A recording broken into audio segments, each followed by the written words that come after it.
The next page we're looking at is the festive Christmas 1997 cover of N64 Magazine, issue 10.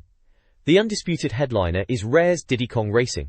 Rare crammed so much content into that cartridge it made Nintendo's own kart racer look a bit barren. We were promised secret tracks, tit unlocks, and a massive challenge. Beside that, there's a pile of other reviews ranging from Duke Nukem 64 to various forgettable sports titles that we all rightfully ignored. The tiny teaser for Zelda Ocarina of Time at the bottom was pure emotional torture, driving us all to absolute madness. Essential holiday reading. Acclaim's high-velocity marketing for Extreme Dash basically sold the concept of facial paralysis to gamers, screaming at us that the fastest racer on the system had arrived in a blur of neon and aggressive speeds. The next page pulls back the curtain on the N64 Magazine crew itself, captured in that quintessential late 90s group shot, chins firmly in hands while contemplating the freezing festive reality outside. Its editor Jonathan Davies setting the festive sermon, reminding us that while the outside world was distinctly lacking in Christmas cheer and actual snow inside our consoles, Diddy Kong Racing was undoubtedly the heavy hitter of December 1997. Everyone was itching to dive into Snowflake Mountain to replicate that holiday magic the real world failed to deliver. You remember the vibe? We were all desperately looking for something, anything, to keep the interest alive. It's classic editorial banter here.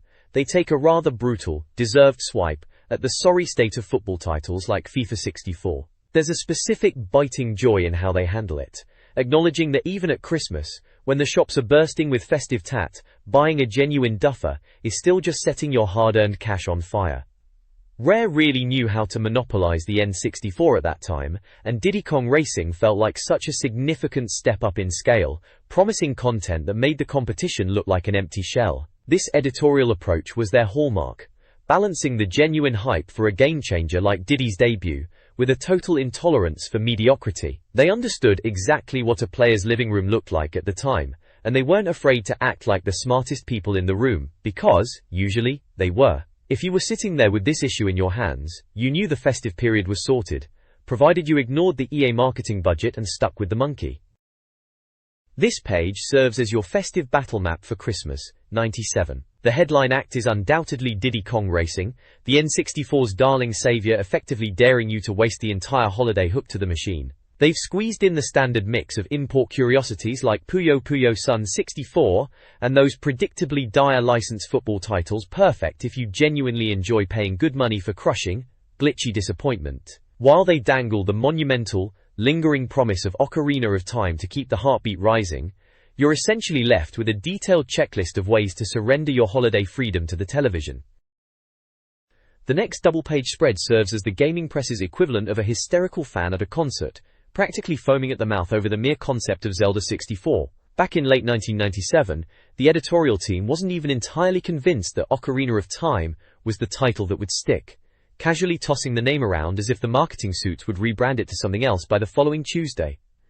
It is absolutely glorious to look back at this piece, seeing how they frame Shigeru Miyamoto like a messianic architect building a digital Jerusalem. They dedicate acres of column inches to the concept of a 3D camera system that doesn't make you want to throw your controller through the drywall. We have all experienced that specific kind of pain. The Super Mario 64 camera was revolutionary, sure, but it was also a persistent nuisance when it felt like sulking behind a wall. The article hangs on to the prospect of the new target-locking camera mechanics like they're the invention of fire, acting as though a simple Z button press is going to solve all of our navigation headaches. Then there is the adoration of the lighting engine. It is adorable watching them lose their composure over things like flickering flames and real-time shadows. In the context of a 1997 release list littered with flat-shaded polygons and textures that looked like someone had been dragged behind a tractor, this was truly the cutting edge. They are effectively painting a picture of an adventure game that refuses to be cartoony, aiming for a grit and immersion that simply did not exist in their world of platforming mascots. You can practically hear the breathless wheezing in the writing.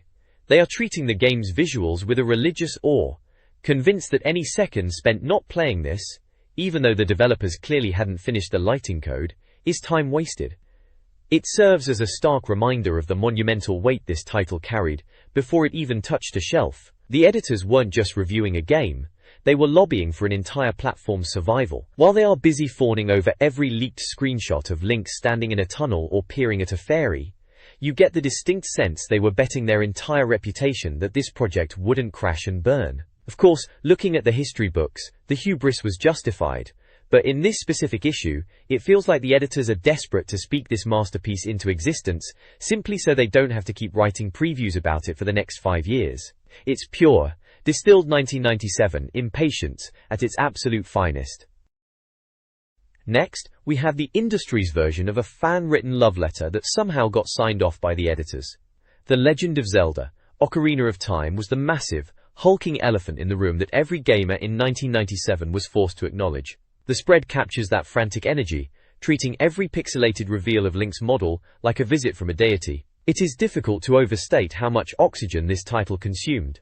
Everything was compared to it, and every developer aspired to sit in its shadow.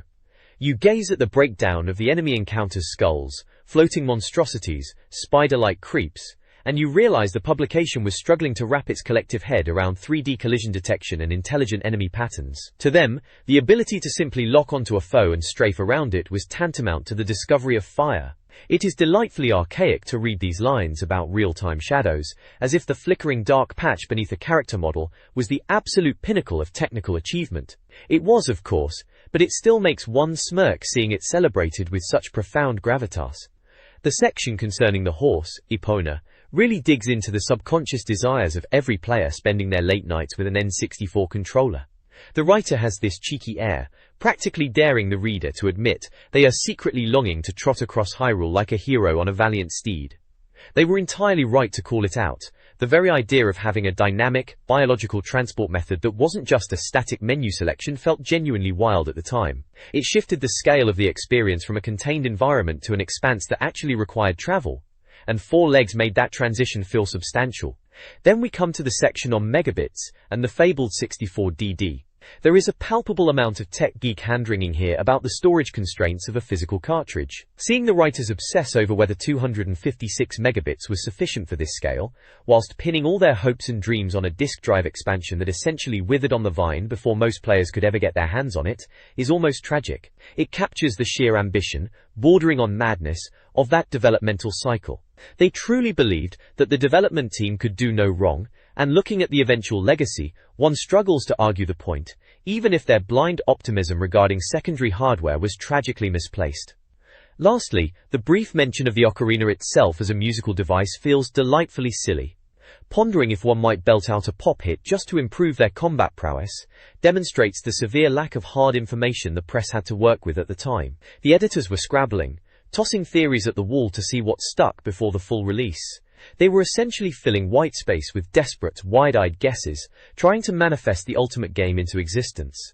Looking back, they were right to lose their heads. They just didn't quite realize they were chasing a full-blown revolution. The next page transitions from the high-minded grandeur of a kingdom-saving quest to something slightly more expendable. Here, we encounter Ubisoft's attempt at platforming superstardom, Tonic Trouble. Following the industry-defining excellence we just mused over, one cannot help but view this feature with a healthy degree of skepticism. Look at the main character, Ed, a purple smudge of a creature defined by his notable lack of lower limbs. A creative decision that allowed the editors to draft a headline that is equal parts descriptive and devastating. A game without a leg to stand on is the kind of razor-sharp sub-editing that made the late 90s press so entertaining. You have to appreciate the audacity of the marketing materials featured here. They were flogging a title heavily relying on screenshots, generated on high-end PCS, fully expecting the readership to accept these smoothed-out, sharp images as representative of the cruder, polygon-jaggy realities of N64 hardware. N64 Magazine makes a pointed, subtle effort to remind the reader of this, noting the 3DFX graphics accelerator lineage, with an implicit warning that the actual console experience would inevitably involve more fog and texture warping.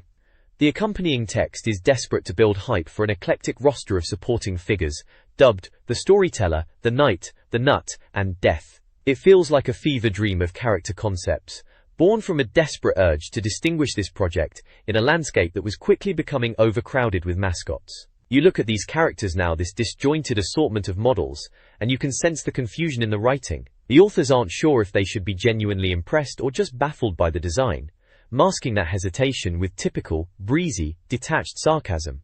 One must wonder if the developers truly believed that layering such bizarre, disparate visual elements into one project constituted deep game design.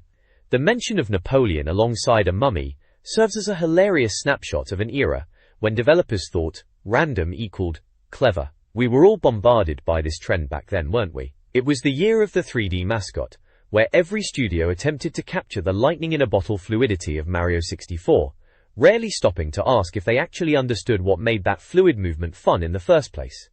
The write-up claims this will be a charming foray, yet beneath the surface, there is an uncomfortable acknowledgement that Tonic Trouble is fighting an uphill battle for relevance. It serves as a stark reminder of that transitory moment in gaming history, that strange twilight period when anyone with a 3D modeling tool thought they could build the next definitive console experience. It didn't quite set the world on fire, and glancing at these pages now, one can almost hear the staff quietly sighing, hoping for something better, while making the best of the marketing material handed to them. It is classic, unfiltered preview-era reporting, where blind optimism and cold, hard reality fought a quiet, persistent war on the page. The next page drops us squarely into the crosshairs of Forsaken, a title that, despite all the hyper-caffeinated marketing talk, essentially boils down to shooting things in a corridor until you get motion sickness. You'll note how carefully the editorial team tiptoes around the sensitive issue of this being a port from the PC and PlayStation camps. We were all quite savvy to the port trap back in the day. The moment a developer mentioned high-end PC development, we knew to prepare ourselves for lower polygon counts, and enough fog to choke a Victorian detective. Yet here we are, being told that the N64 version is an entirely bespoke experience, uniquely optimized to make us forget about the source material. One has to admire the audacity. The editorial staff are working overtime trying to sell us on the idea that these tunnels and explosions are groundbreaking, rather than just, well, the industry standard for the era. The focus here is heavily on the sweat-addled tension, which is a polite way of describing a frantic, claustrophobic shooting gallery. We see the mention of 6-degree freedom movement, and that familiar missile cam mechanic. Yes, pinching ideas from Shadows of the Empire was clearly the order of the day for third-party developers, though one has to question whether borrowing a camera trick really compensates for the repetition inherent in a game set entirely within, to put it mildly, long, narrow boxes.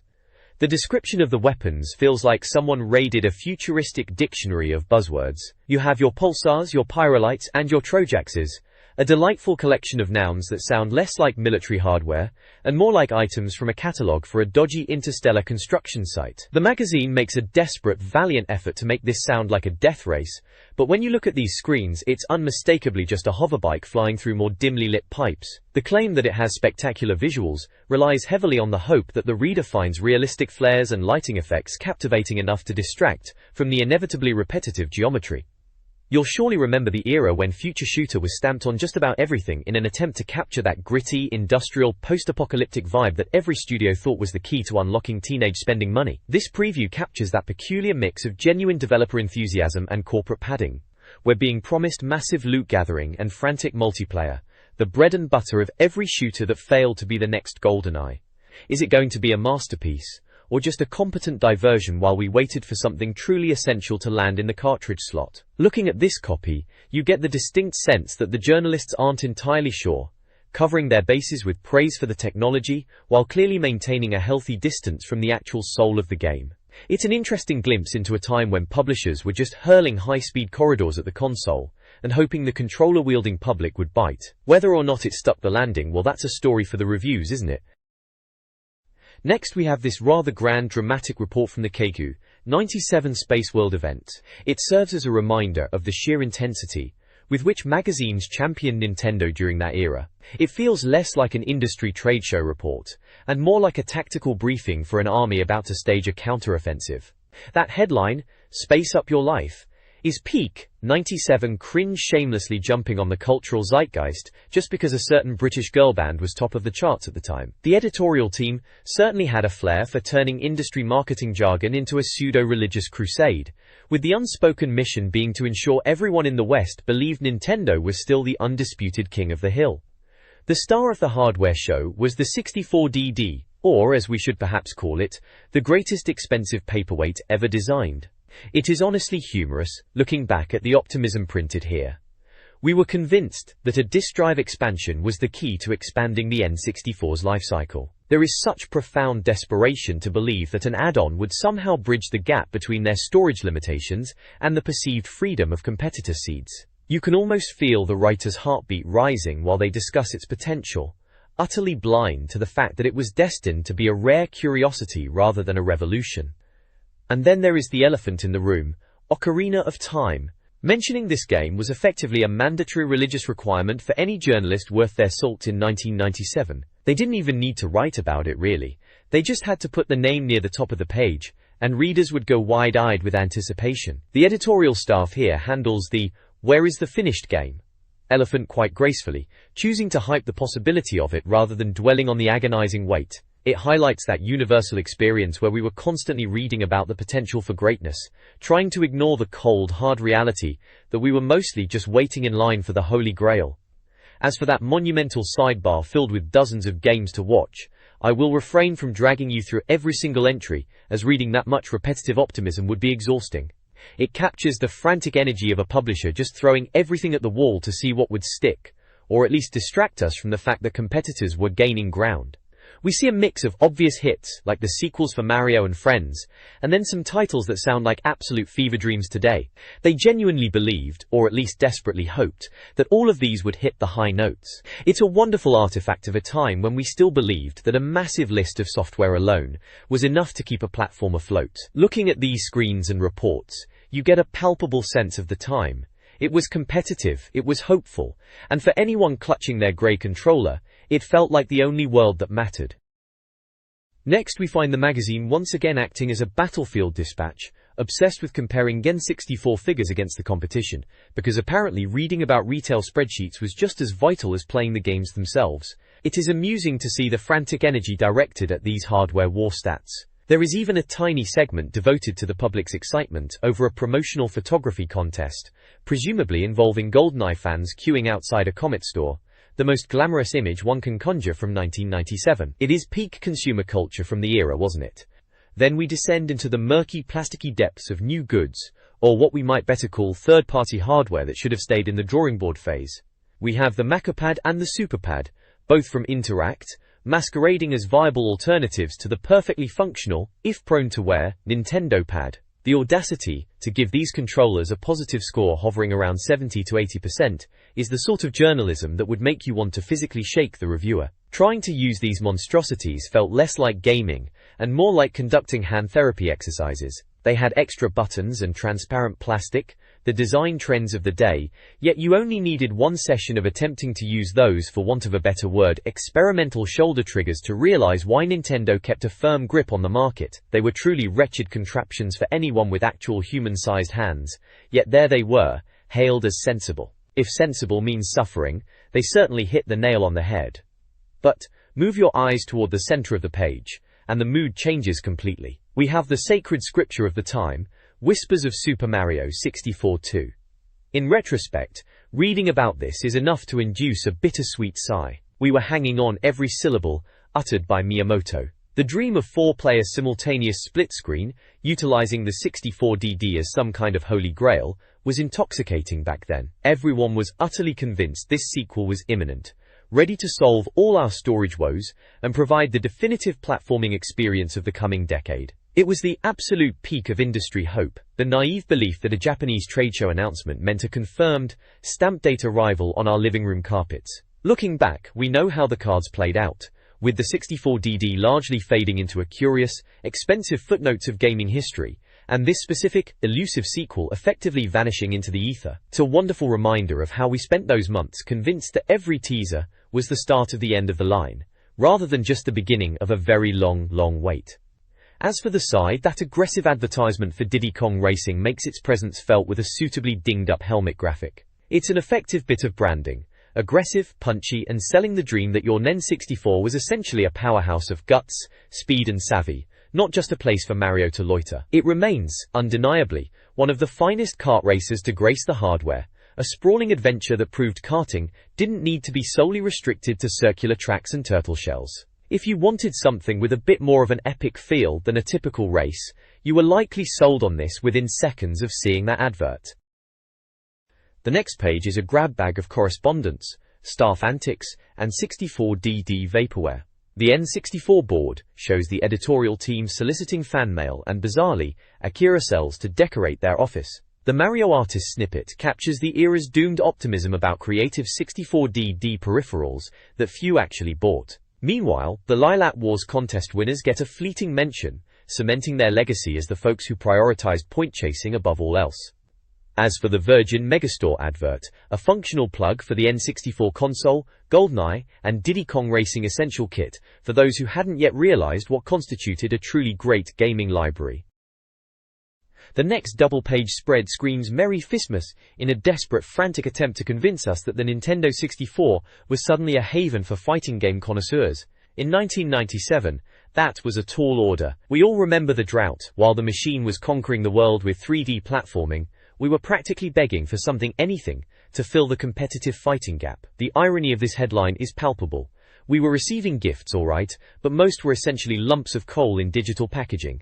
The centerpiece of this spread is Konami's G.ASP, Fighters, Next Stream. It's a ridiculous acronym for a game that tried to overcompensate for lack of finesse, with a character creator that, at the time, felt like god-tier customization. 700 moves? Who are they kidding?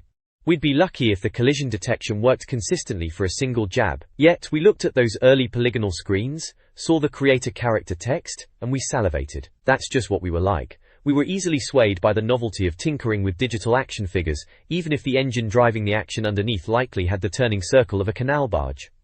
Then we drift over to Fighter's Destiny. Let's be honest, everybody remembers this for one reason and one reason only: the cow. It is the defining, absolutely surreal highlight of that title. Ocean/Imagineer basically threw everything against the wall to see if it stuck, and throwing a farm animal into a tournament setting was certainly a choice. It was charming in that janky, this really shouldn't be happening on my console sort of way. You look back at the footage now and realize it had all the grace of a brick, but we lapped it up because, for a moment, the gameplay loop provided something weirdly compelling compared to the sea of derivative drivel flooding the market. The side panels are equally illustrative of our grim reality. You have titles like Super Robot Spirits, which looks like an exercise in geometric minimalism, flat-shaded and stiff, likely designed for that subset of players who desperately needed their mecha fix regardless of quality. Then Dual Heroes comes along, famously plagued with issues, with HUDs and textures that seem to be vibrating with instability. It's that familiar, stinging disappointment previews full of high-gloss PR promises that failed to hide the fact that these games were effectively still being cobbled together with blue tack and wishful thinking. Finally, the non-news regarding Street Fighter is almost poetic. It's that familiar, hollow ache of every N64 owner during the era, constantly waiting, constantly being teased, and constantly realizing that our console of choice wasn't the top priority for the masters of the genre. We'd stare at these preview pages, clinging to the slim hope that next month's issue would be different. It rarely was, but we were polite enough to pretend to care about the new crop of experimental, blocky scrapfests anyway. The next page shifts our gaze from the fighting doldrums to a much more ambitious frontier, where developers were grappling with concepts that were far larger than the hardware should have been capable of handling. We find ourselves peering into the development nightmare of Body Harvest, the project that essentially had DMA design staring down the barrel of an absolute catastrophe before it managed to reinvent its own trajectory. The text describes major surgery, with a euphemistic touch that masks the absolute toil involved in getting that game functional. It's a recurring theme for titles on this console. You'd hear reports of retooling, shifting focus from complex RPG systems to simple run-and-gun mechanics, and as players, we were smart enough to see through the PR fluff. We knew it meant they'd stripped out the complicated stuff simply because the frame rate couldn't handle it. However, the prospect of Body Harvest still had us glued to the page. The sheer scope of traversing 3D landscapes to hunt oversized insects was an itch that no other cartridge was scratching at the time. It promised vehicular combat on a scale that felt monumental compared to the tighter, corridor-focused shooters filling the shelves. Then we drift over to SimCity 2000. Managing a metropolis with an analog stick was always going to be an exercise in patience, something most of us lacked during the peak excitement of the 1997 holiday rush. Reading the preview, it feels like the writers are trying just a bit too hard to make city planning sound edgy. You have to love the focus on the absurd inclusions, horse racing tracks, and monster invasions. It's the kind of feature creep that feels distinctly 90s, trying to turn a dry, methodical PC simulator into an arcade spectacle to lure in the younger crowd who couldn't care less about taxation rates and sewage management. The magazine plays it straight, But looking back, the notion of building a city just so you could bet on a virtual nag in the local derby really highlights how desperate publishers were to differentiate their ports from the keyboard and mouse gold standard. They weren't just porting a game, they were performing a desperate rescue operation, grafting on distractions like monster hunting minigames, just to keep our attention from wandering back to our friend's house to play Mario Kart instead. As for the Lamborghini advert on the right, it is a flashy, minimalist plea to grab your wallet, promising high-speed thrills with zero context, effectively banking on the sex appeal of Italian supercars to hide a racing game that history ultimately decided was perfectly fine left on the shelf. The next pages present an interesting dichotomy. We're bouncing between the grim, gothic curiosity of untested projects and the deep, stinging frustration that every European gamer felt regarding RPG releases back then. First we have Spooky. Reading about it, you get the distinct impression the developers at Total Carnage weren't entirely sure what to do with the N64's horsepower. They were leaning into the gothic, morph-heavy, weird side of the hardware's capabilities, but even back then you could smell a walaï, rough around the edges, title from a mile away. It was a time when anyone with a development kit was trying to figure out how to navigate 3D space, and for every success, there were these ambitious but slightly questionable attempts at real-time animation and shifting character models that felt less like a revolutionary feature and more like a clever way to mask frame rate drops. As for NBA in the Zone, 98, we can comfortably gloss over it. It was just another iteration trying to justify itself on a console where basketball games often struggled to capture the rhythm of the sport as well as their 2D predecessors, despite the marketing team desperate to convince you the 300 individual moves actually made a difference. The real meat on the bones is found over on the right, where the Ask for Sawyer column essentially holds up a mirror to the collective grief of every UK RPG fan in late 1997. It is easy to look back with rose-tinted glasses, but the reality for us was a constant state of agonizing jealousy. We'd sit here reading about Secret of Mana, Terranigma, and the mythological status of Seiken Densetsu, 3 games we knew were absolute masterclasses, yet were largely kept away from our shelves by archaic licensing and publishing attitudes. Asking when we would see these on our consoles was a futile protest, but one we all signed on for regardless. It's hard to articulate just how big of a deal an import-friendly, region-modded console was for a gamer during this time. It wasn't just a technical upgrade, it was our only key to unlocking a treasure trove of narrative depth that was otherwise totally off-limits to us. Then, there's Mystical Ninja starring Goemon. Now this is a highlight. In an era where 3D platformers were attempting to be serious or cinematic, Goemon dared to be unrepentantly, delightfully surreal. To market the 128 meg cartridge size like a high-end sports car specification was peak 90s console war posturing, but in this specific instance, it actually justified the swagger. The scale of the game was massive, and unlike the grit we saw in the Spooky preview, Goemon embraced its cultural identity with a vivid, Technicolor flair that just didn't exist in the Western software stable. It was refreshing to play something that didn't feel like a localized Western port, but a weird, distinct piece of Japanese craft that we were lucky to get our hands on at all. Comparing that to the moody, grim expectation of Holy Magic Century, you really start to see the divergence in how RPGs and adventure titles were evolving. On one hand, the desperate hunt for dark, complex European-style narratives, and on the other, the weird, imaginative output pouring out of Japan that redefined our console libraries entirely.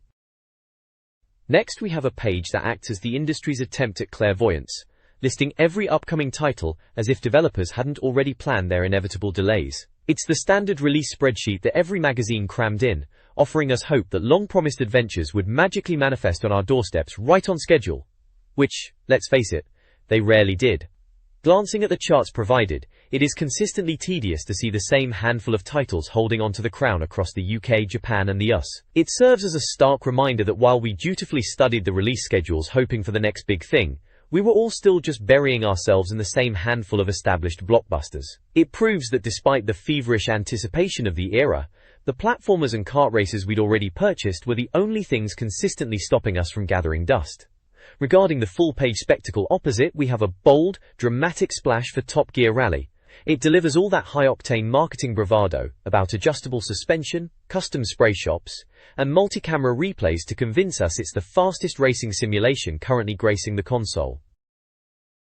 The next page finds our resident expat Max Everingham wandering through Tokyo, giving us the lowdown on how the festive season in Japan significantly lacks our homegrown, calorie-heavy culinary traditions. It is rather amusing how these snippets look back at a time where every writer felt compelled to provide a travelogue preamble before pivoting to hardware obsession. The sharp contrast between his fairly humdrum festive reality and his wide-eyed pursuit of peripherals is the real highlight here. He was utterly enamored with the prospect of input devices evolving into full-body experiences, dreaming of a living room equipped with motion sensors or a handheld device with built-in connectivity. Looking back, this reads like genuine science fiction, not because the tech didn't arrive, but because the optimism about how it would function was so beautifully naive. We were all absolute suckers for any plastic attachment that promised more immersion, even if it meant risking a lampshade or the coffee table just to mimic a snowboarder's pose in a lounge clearly built for sitting. That specific tech optimism, viewing every trade show prototype as a guaranteed piece of future consumer electronics, captures the hardware fever we all shared before reality set in. We desperately wanted to believe these niche additions would revolutionize the way we interacted with the machine, ignoring the inconvenient fact that they usually required a miracle to actually perform well. As for the opposing side of the spread, we have a brilliant, unsettling full-page promotion for mischief makers.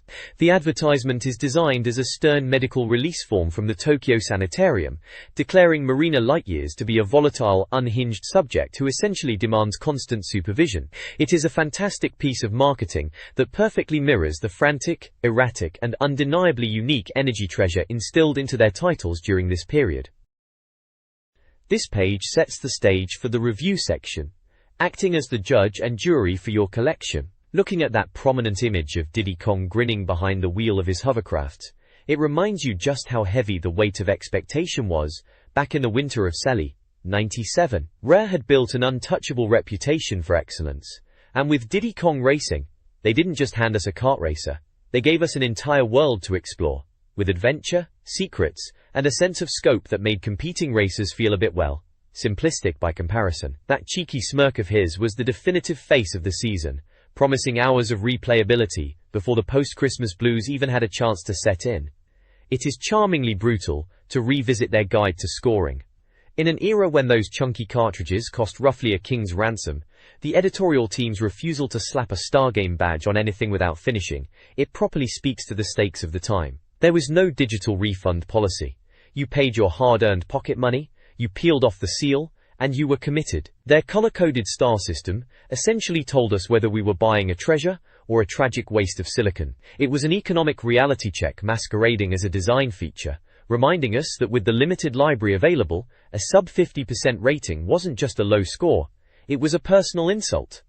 Sports titles like Madden and NFL Quarterback Club 98 populate the periphery of this spread, fulfilling that age-old obligation where we pretended to care about simulation statistics while actually wanting nothing more than an arcade thrill. It's funny reading the snippet about FIFA. Calling the process polishing a plop is the kind of frank, delightfully uncynical review of a repetitive yearly release that you just don't see anymore. It's not meant to be nasty, just painfully, hilariously honest. The Team 64 column adds that peculiar human interest element to the magazine that really grounded these journalists. They weren't just disembodied voices of authority.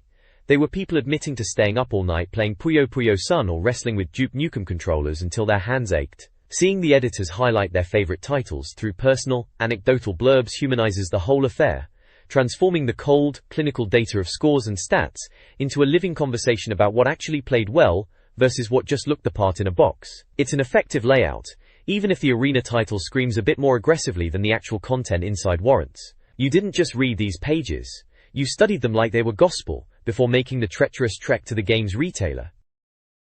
The next page essentially functions as the landing strip for what was indisputably the biggest event on the Nintendo 64 calendar for the winter of Menu 97. Seeing Diddy Kong Racing splashed across these pages isn't just seeing a game preview, it's witnessing the moment the N64 landscape shifted its orbit entirely. The writers didn't even bother trying to play it cool, referencing Rare's secret Twycross headquarters like they were protecting nuclear launch codes. Honestly, back then you could forgive them the melodrama. When a studio like Rare put their seal on something, the expectation wasn't just, this will be good.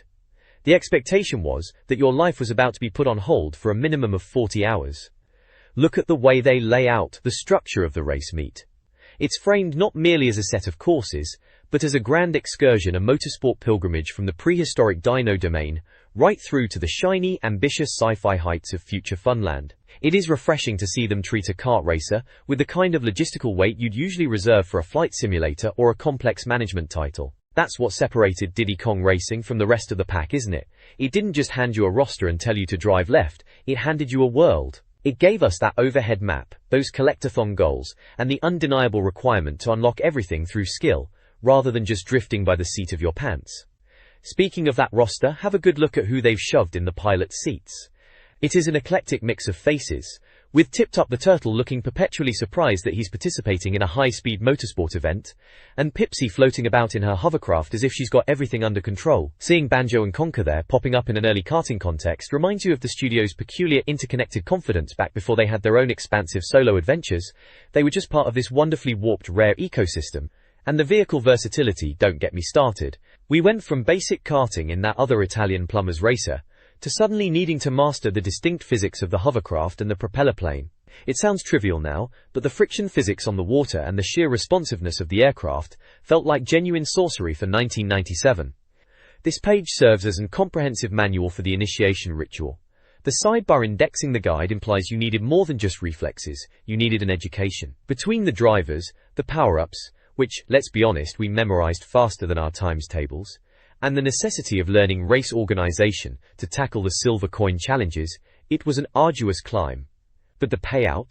Exceptional. Rare was the industry gold standard, and every pixel on this spread radiates that, from the sharp, clean textures on the characters to the way they hype up the adventure mode. You weren't just reading a review, you were being given your mission orders. If you missed out on this in 97, you truly didn't experience the frantic, high-octane joy that defined the holiday season. Next we have a proper deep dive into the guts of the racetrack. The contenders section isn't just a character roster. It's basically a selection of friends you'd eventually stop speaking to after a few laps because they kept shunting you into a tree. The writing here is deliciously blunt, isn't it? The reviewer isn't sugarcoating the roster at all. They've basically branded Crunch an immediate write-off, advising everyone to stay well away, and they display a rather amusing, seething animosity toward Pipsy. Seeing a magazine critique a cartoon mouse with such raw, unadulterated saltiness is a classic indicator of the era. There was no corporate polish preventing the writers from letting you know exactly which characters they considered a waste of pixels. It's hilariously honest. Moving to the hardware, that section on the vehicles, karts, hovercrafts and aeroplanes really highlights why this game had a steeper learning curve than everyone initially expected. Remember the absolute struggle of trying to handle that hovercraft for the first time? You'd come off the starting line expecting a standard car, and suddenly you're drifting around like you've been covered in grease, sliding into every single wall on the course. And those planes, the way the article nonchalantly mentions getting knocked about by an invisible field, is putting it politely. We all remember those tunnel sections where you'd swear the game had a personal vendetta against your wingtips. It was brutal, it was exacting, and yet, it was the gold standard for control depth. The strategy regarding Tudge the Genie and those magical ears is worth noting too. It's not just flavor text, it's a manual for how to interface with the adventure mode. Using the ear system as an interactive menu feels remarkably archaic now, doesn't it? A bit quaint to imagine physically driving up to an NPC to swap your gear, but at the time, it did wonders for immersion. Finally, let's talk about the weaponization strategy down at the bottom. This is where Diddy Kong Racing absolutely obliterated the opposition. It didn't just toss you random garbage from the back of the pack, it gave you a resource-based combat system. That section on How About That is essentially the manifesto for why you could actually get good at the game. The mechanics behind collecting and leveling up your balloons, grabbing that second or third red missile to turn a minor pestering shot into a tracking device of doom, transformed the game from a luck-based arcade affair into a strategic hunt. It was genius. The green balloon items were objectively mean-spirited, of course. Oil slicks and proximity mines weren't designed to win races so much as they were designed to break your friendships. Honestly, seeing this layout is a sharp reminder that if you weren't stacking those power-ups, you were practically asking to be overtaken by the computer-controlled Diddy. You didn't just play, you had to scheme. This next page acts as the navigation console for a game that insists on making your life as difficult as possible.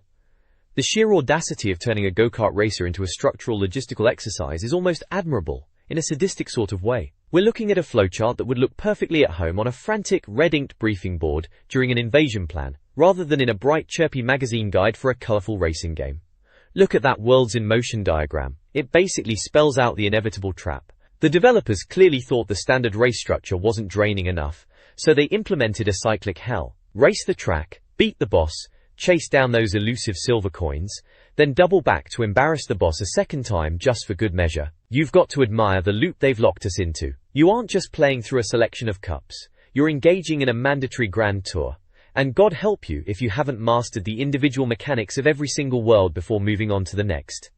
That middle section, Diddy Kong Racing and Overview, is essentially a polite way of reminding you that if you wander into this game thinking it's a simple affair, you're in for a very rude awakening. They've essentially built an entire adventure mode that tasks you with treating the central adventure island like a full-time occupation. You aren't just steering cars, you are acting as an intergalactic courier service for a genie, drifting through frozen landscapes and fire-breathing caverns just to gain permission to drive another lap. It makes other races feel like glorified window shopping, doesn't it?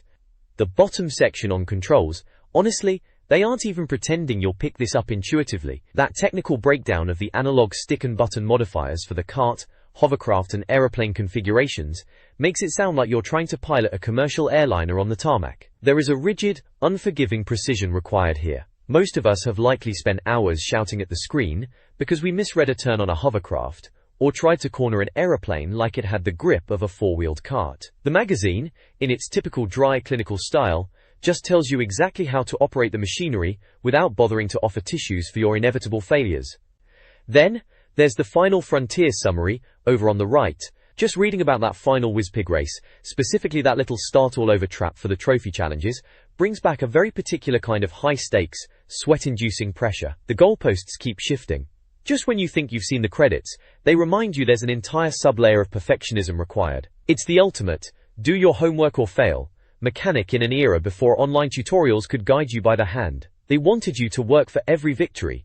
And seeing it laid out like this, you realize just how many hours of your childhood were spent strictly because the game refused to let you quit before ticking every single box. It's an exercise in discipline masquerading as a cartoon adventure. This page acts as your primer for Dino Domain, a world so seemingly approachable that it lulls you into a false sense of security. You're presented with these tidy, analytical breakdowns of tracks like Ancient Lake and Fossil Canyon, written with a straight face as if finding the zipper or hitting a boost pad were scientific discoveries rather than basic racing survival skills. It's hilarious how clinical the tone is. They talk about handling the vehicles and avoiding lava in Hot Top Volcano with the detachment of an instructional manual for industrial machinery, whereas we all recall the actual experience involves significantly more cursing at the screen and wrestling with the joystick. There is something undeniably amusing about the level of detail provided for such early game content.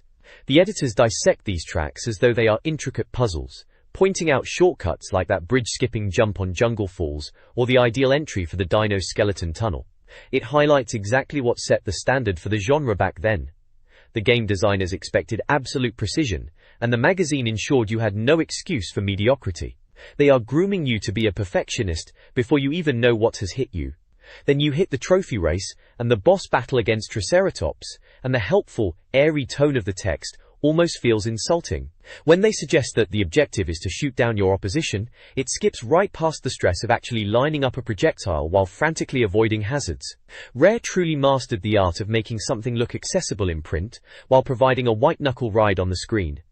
Looking at these little screenshots now, it is a reminder of a time when the progression was not just about unlocking the next set of wheels, it was a test of your temperament. They wrap you up in this gentle, prehistoric aesthetic here in the first world, but anyone who put more than 5 minutes into this knows that this is the point where your long, potentially exasperating relationship with the controller properly began. You are essentially being trained for higher stakes, taught to respect the mechanics here, so that when you eventually reach the later, more sadistic worlds, you don't just put the controller through the drywall immediately. Next we have a dive into the absolute biting chill of Snowflake Mountain, because apparently, navigating simple, grounded tracks wasn't quite stressful enough for us back in late 1997. Rare decided we all needed a healthy dose of ice-based misery to really round out the experience, and these pages are a brilliant example of the do this then do that guide format that was practically the holy scripture before YouTube existed. They describe the winter wonderland with such artistic affection, waxing poetic about the transparent icicles. You'd almost forget that the terrain is essentially designed to turn your vehicle into a chaotic pinball. Looking at these segments, it is genuinely hilarious how clinical the advice is. For a place like Snowball Valley, they provide a roadmap so precise it borders on condescending. Pick the right branch, they command, as if the temptation to skid left directly into a freezing abyss wasn't an overwhelming primal urge. They break these tracks down with the calm, methodical detachment of a surgeon, whilst the rest of us spent the actual playtime wrestling with a hovercraft that handles like a frantic, soapy bathtub on an ice rink. You remember the mechanics, hitting the zippers just right, trying to maintain speed without spiraling off the map into oblivion. The magazine presents these as calculated, achievable steps, conveniently ignoring the reality that you're mostly playing by the seat of your pants. This level captures exactly why we tolerated Diddy Kong Racing's sheer difficulty, that relentless variety. Moving between karts, planes and hovercraft within one set of tracks felt like a technical flex on their part. The advice regarding Everfrost Peak perfectly encapsulates this. It wasn't enough to just drive, you had to essentially switch brain modes to master the handling profiles. And don't get me started on Walrus Cove. They advise you to hit the skid turn, which is an elegant way of saying you'll spend 10 minutes crashing into walls trying to master a turn that the AI seems to pull off with infuriating, programmed ease. Then you hit the Icicle Pyramid and the Walrus Boss Race, and the guide's tone remains eerily supportive, almost masking the frustration of that boss battle. A simple downhill affair they call it, as if dodging attacks while sliding is a casual Sunday stroll. It is classic, confident print journalism of the era. They talk about these challenges with a complete lack of doubt in the reader's ability, acting as if you aren't already cursing the joystick while playing. Still, these tiny postage stamp-sized screenshots still have that hypnotic quality. Rare had this knack for making even their most sadistic icy hell levels look stunning in print. It makes you feel like, if you just read the words hard enough, you might actually stop sliding into the ditch for once. But we all know better. This is Diddy Kong Racing, and you're going to be staring at that restart button eventually. Next we have a delightful tropical detour to Sherbet Island, which arrives like a warm, salty slap to the face after you have finally finished freezing your virtual limbs off on Snowflake Mountain. Rare clearly decided that if they weren't going to drown us in slush and icy misery, they would instead drown us in tropical ocean water and, by extension, absolute frustration. These pages are prime examples of the gaming journalism era. Impossibly confident in giving you step-by-step instructions, as if holding a straight line on a Diddy Kong Racing hovercraft was a skill that humans actually possessed back in 1997. Rare's tracks in this region, Crescent Island, Whale Bay, Pirate Lagoon and Treasure Caves, are dissected with the cold, clinical precision of an anatomy lesson. Look at those diagrams, the little black loops and dotted lines drawn over the top. They treat navigation as if it is a simple matter of geometry, rather than the reality of wrestling with a slippery hovercraft that handles less like a high-performance vehicle and more like a block of wet soap sliding across a shower floor. They demand you bounce around the corner, an elegant bit of professional phrasing for, if you hit that wall with anything less than a prayer, you are spinning out and losing the lead. Then there is the small sidebar dedicated to the N64 secrets. It is delightfully surreal. Hunting down turkeys, cows and mythical kiwis wasn't just a quirky Easter egg hunt, it felt like urban legend playground fodder back then. Seeing these instructions in print felt like looking at a secret map to forbidden knowledge, even if we were just entering a button sequence on the main menu to see a different model walk onto the track. It was the quintessential charm of these early titles, embedding these weird esoteric secrets just to reward the players dedicated enough to ignore the main campaign for 10 minutes to see a bird in a top hat. And of course you cannot skip over the octopus boss battle. They frame this encounter as the trickiest boss race, which is a generous understatement. It was psychological warfare, dodging those underwater mines whilst frantically trying to harvest enough balloons to keep up, is etched into the minds of anyone who played it. The advice provided here is so relentlessly cheery. Just get ahead, then hit them with a missile. It acts as a perfect shield against the pure malice the game inflicts upon you during that final straight. These pages aren't just tutorials, they are an invitation to stress, written with that comforting authority only 90s gaming magazines could master. They convince you that success is just a simple matter of following the directions, glossing over the fact that you're destined to crash repeatedly regardless of how closely you study the maps. You weren't playing with internet wikis, you were playing with these glossy pages laid out on the carpet, trying to mentally rehearse the turns in treasure caves before your parents decided you had played enough for the evening. The next page presents the Dragon Forest region, the sort of area that sounds enchanting until you realize you're trapped in a relentless time trial loop, desperately trying to hit perfect lines while your console silently judges every mistimed corner. It is genuinely humorous how these pages lay it out for the player.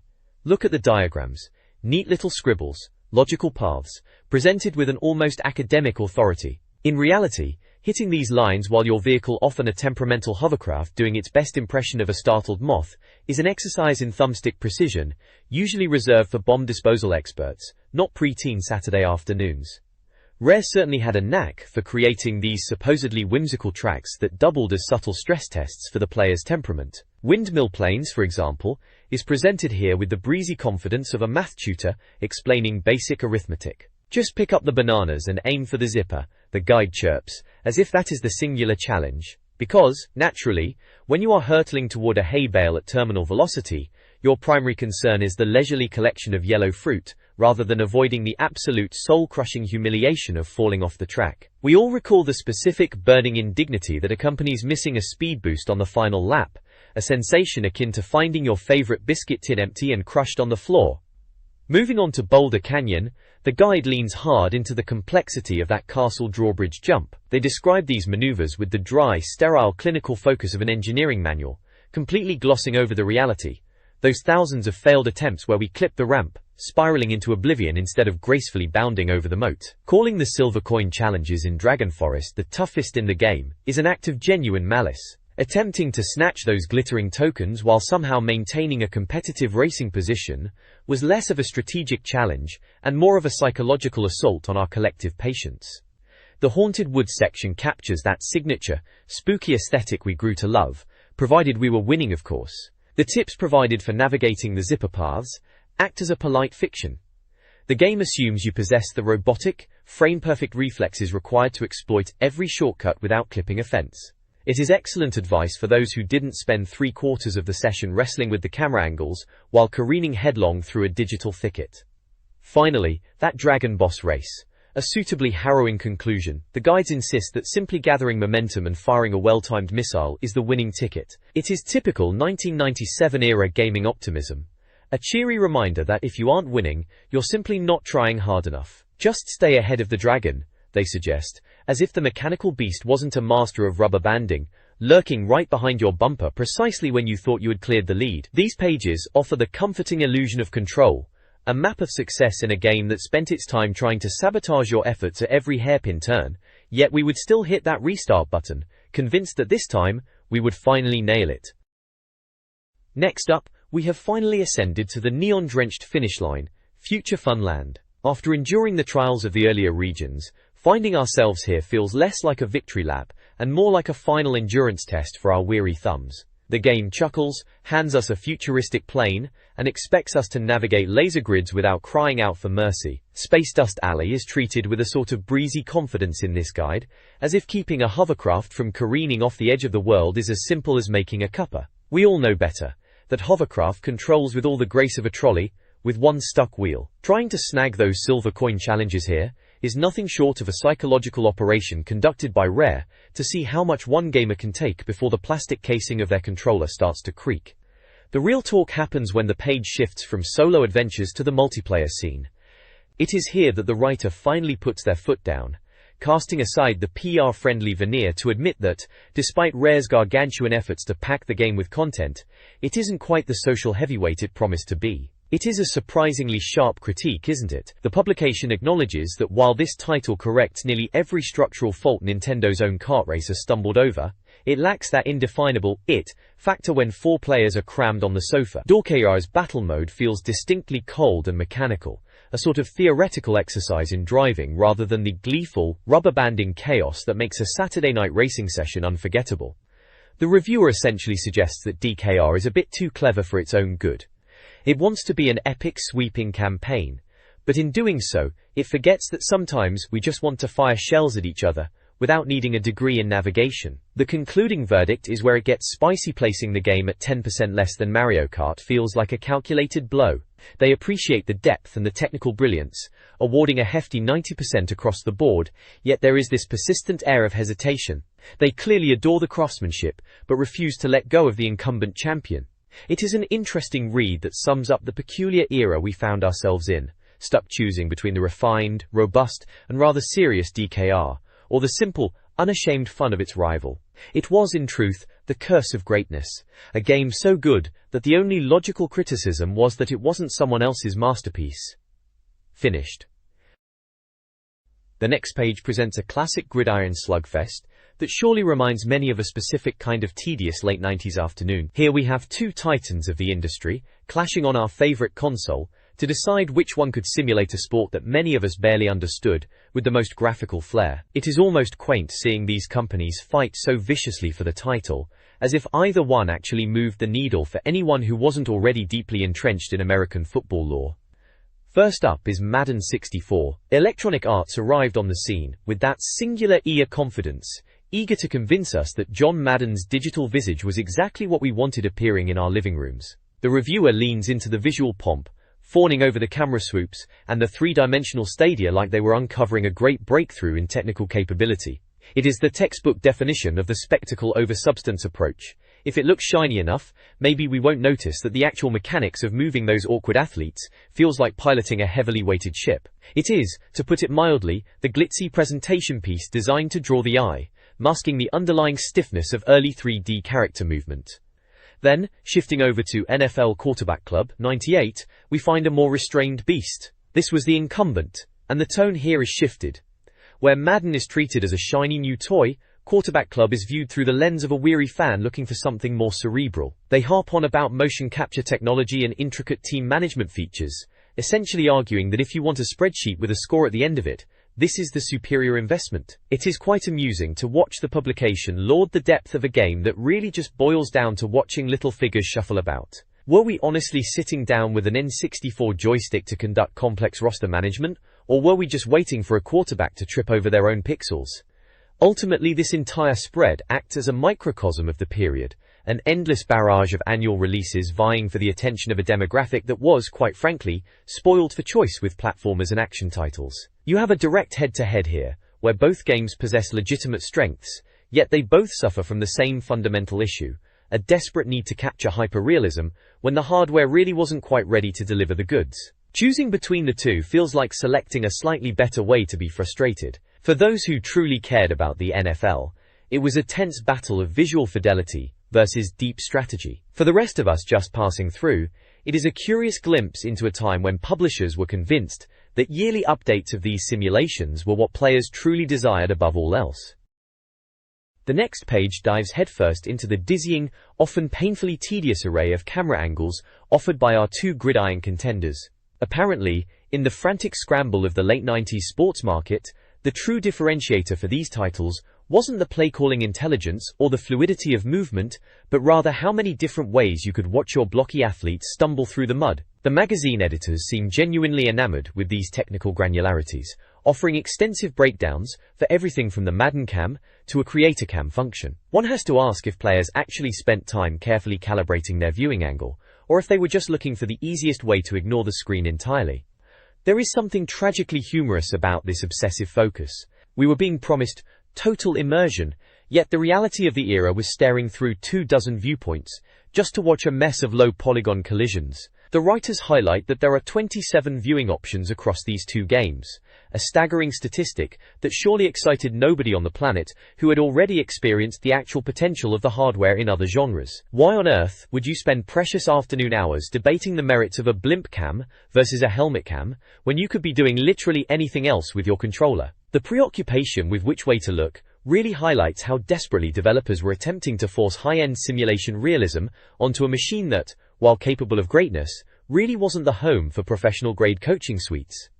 The praise heaped upon NFL Quarterback Club 98 for its cerebral management features reads like a eulogy for a good time. They treat the process of finding the right vantage point as if the player were navigating a sophisticated stealth mission, rather than participating in a frequently automated, pixelated collision. The constant fawning over the feel of these camera systems feels remarkably performative, cleverly masking the inconvenient reality that actually controlling the players on the field was akin to steering a rusted shopping trolley with a locked wheel.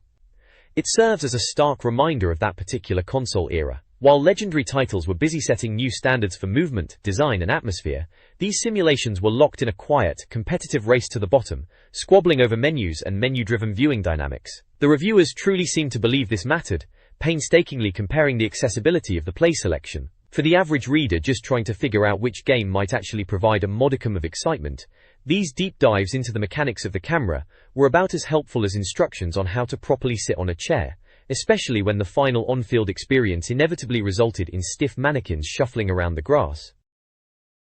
The next page presents us with the climax of this monumental struggle between Madden and Quarterback Club, and honestly, reading through these final verdicts feels like witnessing a civilized, polite argument over which of two bland sandwiches is marginally better. It's peak 1997, industry puffery. The reviewers are trying ever so hard to treat these releases as major, groundbreaking sporting events, deep diving into the management complexities and satisfaction levels as if playing digital, polygon-starved football on a console wasn't a desperate act of hopeful enthusiasm. They seem thoroughly tied up in knots, don't they? On one hand, they tell us Quarterback Club is the technical superior, a stronger contender, with fancy visuals that clearly outperformed Madden. Yet the final scores tell an entirely different story, with Madden clutching onto a 92% and leaving its rival trailing behind in the mid-80s. It's that classic phenomenon where a known, established name gets an extra boost of confidence purely because of its license, despite the magazine clearly itching to recommend something else. We have to appreciate the reviewer's insistence that this isn't a nightmare, but a game you can actually get used to if you spend hours mastering the eccentricities.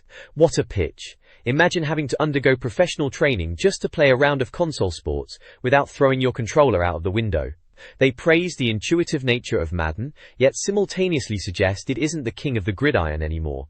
It's a beautifully contradictory mess that captures exactly how lost we were when trying to shoehorn complex sports simulations into the limited power of the era. The fixation on these granular details, weather systems, stadium counts, and viewing angles is hilarious. We were staring at grainy, stiff sprites shuffling around, and the press acted as if we were watching a live broadcast on the BBC. If there is a bright light on this spread, it's entirely accidental. The right-hand page gives us a bit of relief. Bomberman 64's advert makes a welcome, colourful intrusion on the right, reminding us that there is a world beyond field goals and boring playbooks specifically, one involving delightful, high-speed, multiplayer annihilation that actually deserves our time. One can't help but feel that for any kid with an N64 in '97, those endless debates over the merits of the Madden cam were easily skipped in favour of finding someone else to play anything remotely faster or more explosive. It was an era defined by grand, 3D explorations and frantic platformers, and seeing these stiff, overly formal NFL comparisons shoved right next to the promise of cartoon dynamite perfectly captures the weird juxtaposition of the N64's diverse library. You wanted serious, plodding simulations? They had those. You wanted absolute mayhem? Thankfully, that was only a page turn away.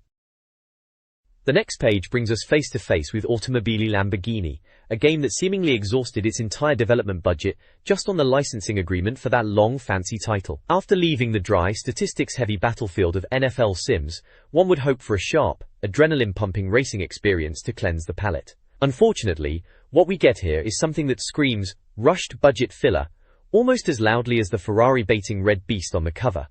The page itself serves less as a guide and more as an awkward apologetic apology. Look at the content on offer.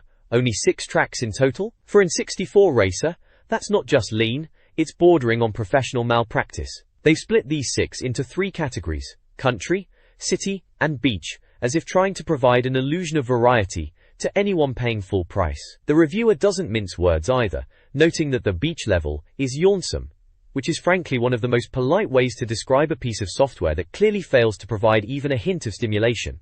What's genuinely hilarious is the reviewer's begrudging respect for the Me City track's design, despite the persistent fog or misting that masks the lack of draw distance. We were so used to the industry wheeling out the weather conditions excuse to hide the fact that the console was struggling to render anything more than a few meters ahead of the bonnet. Seeing the game admit to pop-up issues is just business as usual for that particular period, where tech hurdles were often dressed up as deliberate design choices to maintain atmosphere. When you compare this to the actual pedigree of racers already available, it's impossible to ignore the gap. Even the writers concede that Top Gear Rally is the vastly superior experience. Playing Automobili Lamborghini after getting your hands on proper driving physics feels a bit like switching from a precision sports car to a milk float that happens to have a prancing horse badge stuck to the front bumper. The reviewer's tone is weary. They've seen the hype, they've seen the glossy magazine spreads, and they clearly know that underneath the high-fidelity naming conventions lies a product that barely scrapes by. It highlights a very specific time for the N64 library, a period where third-party developers were desperately trying to establish a foothold without the years of expertise that Nintendo's first-party teams possessed. The results were frequently uneven, leading to these types of spreads: functional, reasonably descriptive, but ultimately hollow. You get the sense the writer spent as little time as possible playing it, simply running through the laps, just to verify how dreadfully repetitive the experience truly was. For anyone looking for an exhilarating time on the track, the writing is on the wall here, and it says, "Look elsewhere." The desperate need for a diverse range of software on the N64 led us to put up with games that would never have cut it if the system had more to choose from. It was a learning experience for everyone involved, especially the wallets of players who took a gamble on a fancy name alone. The next portion of this critique shifts our focus toward why, even during the N64's glory days, developers occasionally felt it acceptable to release games that felt less like finished products and more like experimental, empty vessels. The page deconstructs features that the designers probably thought were groundbreaking additions, such as a dedicated room for a view menu, when in reality, they just added redundant layers of fuss to a game that wasn't driving well to begin with. One really has to admire the absolute cheek of any game developer claiming they've included a variety of camera options as a key feature, when all it serves to do is reveal the jagged, fog-obscured polygons from different, equally uninspiring angles. The reviewer, quite rightly, isn't falling for it. It's the kind of feature that feels padded, intended to make the game appear more professional than it truly is. There's something deeply cynical about a racing game requiring the player to tweak view settings, while they should be worried about their position on the track. Then we arrive at the pits section. If you want to know what peak 90s design frustration looked like, look no further than this mechanic. Apparently, simply choosing to pit isn't enough. You must also frantically waggle your analog stick, like you're trying to coax a broken lamp back to life, just to ensure your pit crew performs their job. It's an exercise in tedious input requirements, masquerading as interactive gameplay. One can only imagine the sheer joy felt by anyone having to deal with this, while under the pressure of a race. It's the definition of busywork. As the review implies, the sensation is about as far from a high-speed racing experience as you can get. If the idea was to simulate the mechanical frustration of a tire change, well, congratulations, you've succeeded in making the player just as annoyed as a race car driver sitting in the shop for 5 minutes.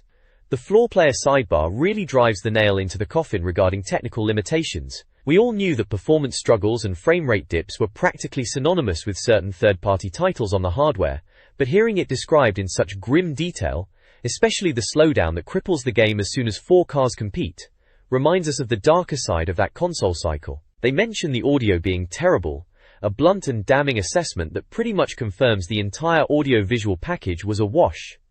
By the time you look at that 67% verdict, you're left with the distinct feeling that this was a generous assessment.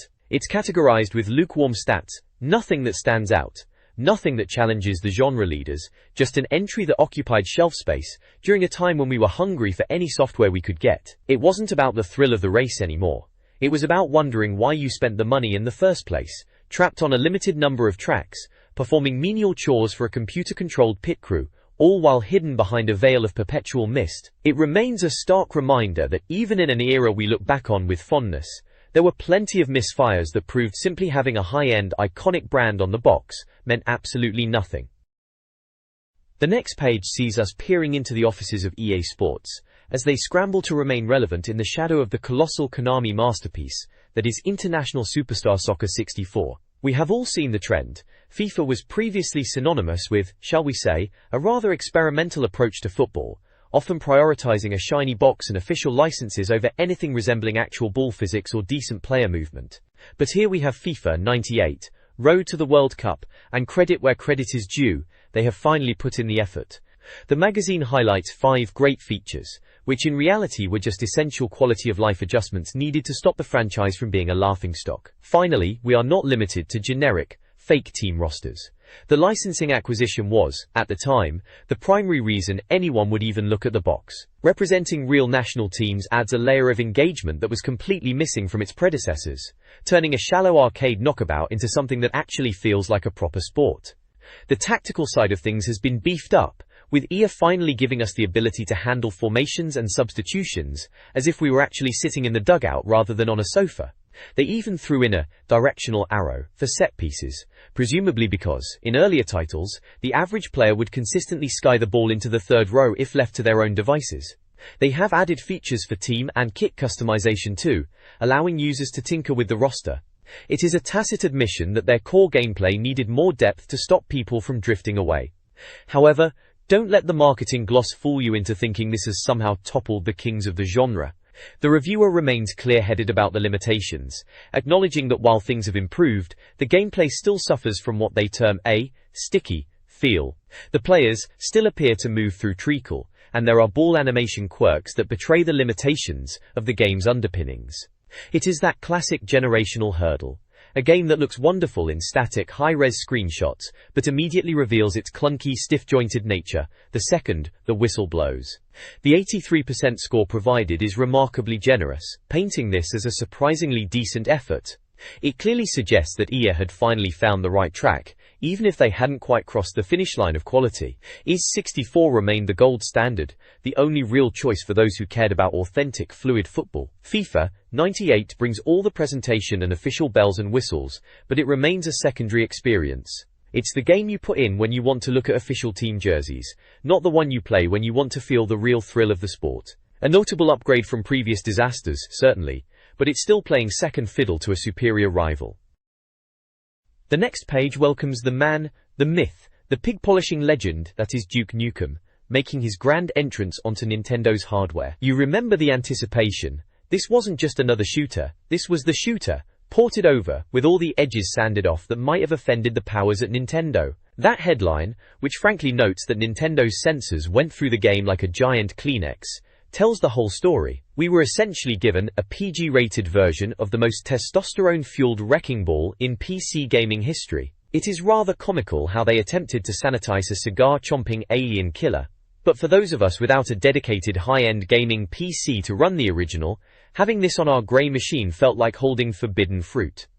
The writers here are quick to point out the upgrades, specifically the dual-wielding submachine guns, which were genuinely a clever bit of engineering. It's those sorts of console-specific concessions that make this port worth the price of admission. Sure, the grit of the original version was replaced by a more palatable, plastic sheen, but the mechanics, particularly the distinct satisfaction of blowing up enemies with pipe bombs or a plasma cannon, remain sharp enough to keep your thumbs working overtime. You likely have mates who insist GoldenEye is the absolute peak of the genre, and fair enough. But sometimes, you just want the visceral feeling of launching a missile across the map, and Duke delivers exactly that. Then we have the multiplayer component, the true heart of any respectable split-screen session back then. They have catalogued several of their preferred haunts from the 30-level pool on offer, which is an absurd amount of ground to cover. We have the Hollywood Holocaust to start, serving as that quintessential disaster movie set where it's impossible to hide. Then there's the spaceport, which is exactly the kind of sci-fi skirmish zone you need for a proper shootout. For those who enjoy a bit of strange decor, there is the raw meat level, perfect for high-speed scraps. While the movie set keeps things tense with all those camera angles and lighting rigs, do keep your head down there. And finally, you cannot ignore the stadium level. It is effectively just an excuse to sprint across a wide-open football pitch while unloading lead into your best friend. It's a wonderfully silly concept that works brilliantly as an arena shooter. Even with the N64 coat of paint applied to a PC classic, the experience remains undeniable. You don't need the unedited original to grasp the absurdity. Just ignore the sanitized cutscenes and focus on the trigger-happy fun. It's an essential title, standing tall as one of the few games that could look the legendary Bond experience in the eye, even if the movement does occasionally feel like you are dragging your boots through wet concrete.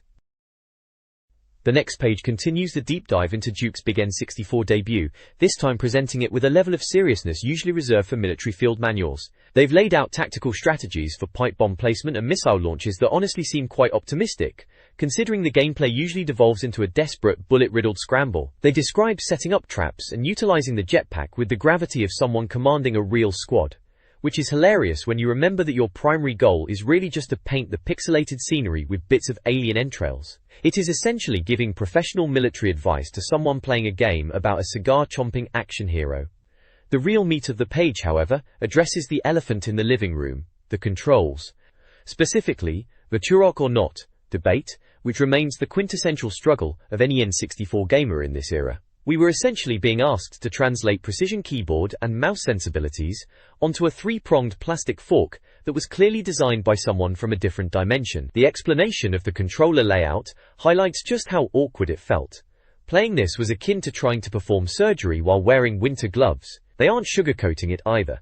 They admit that navigating the analog movement often feels like you are trying to dance on ice whilst wearing muddy wellies. You inevitably spend the first 20 minutes just walking into walls, attempting to sidestep, and accidentally jumping like a startled gazelle.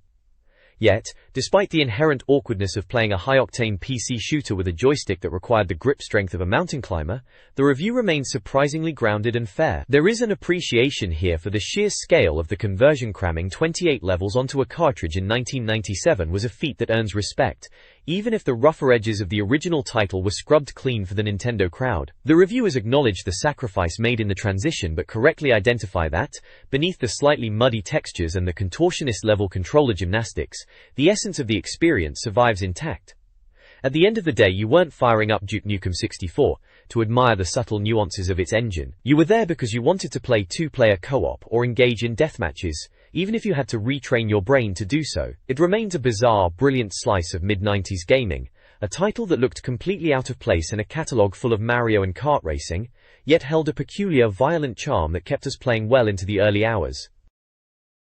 The next page dives deeper into the tactics for Duke Nukem 64, as if this brawny meathead actually deserves professional, tactical guidance. They are earnestly outlining methods to deal with force field doors and enemies that need shrinking, which is inherently hilarious given that the finicky control scheme often turns even the simplest firefight into a desperate button-mashing slapstick routine. The magazine treats it like a military exercise, whereas we surely all know that surviving this game usually involved just praying you could strafe without leaping into a pit, all while trying not to paint the level scenery with ammunition.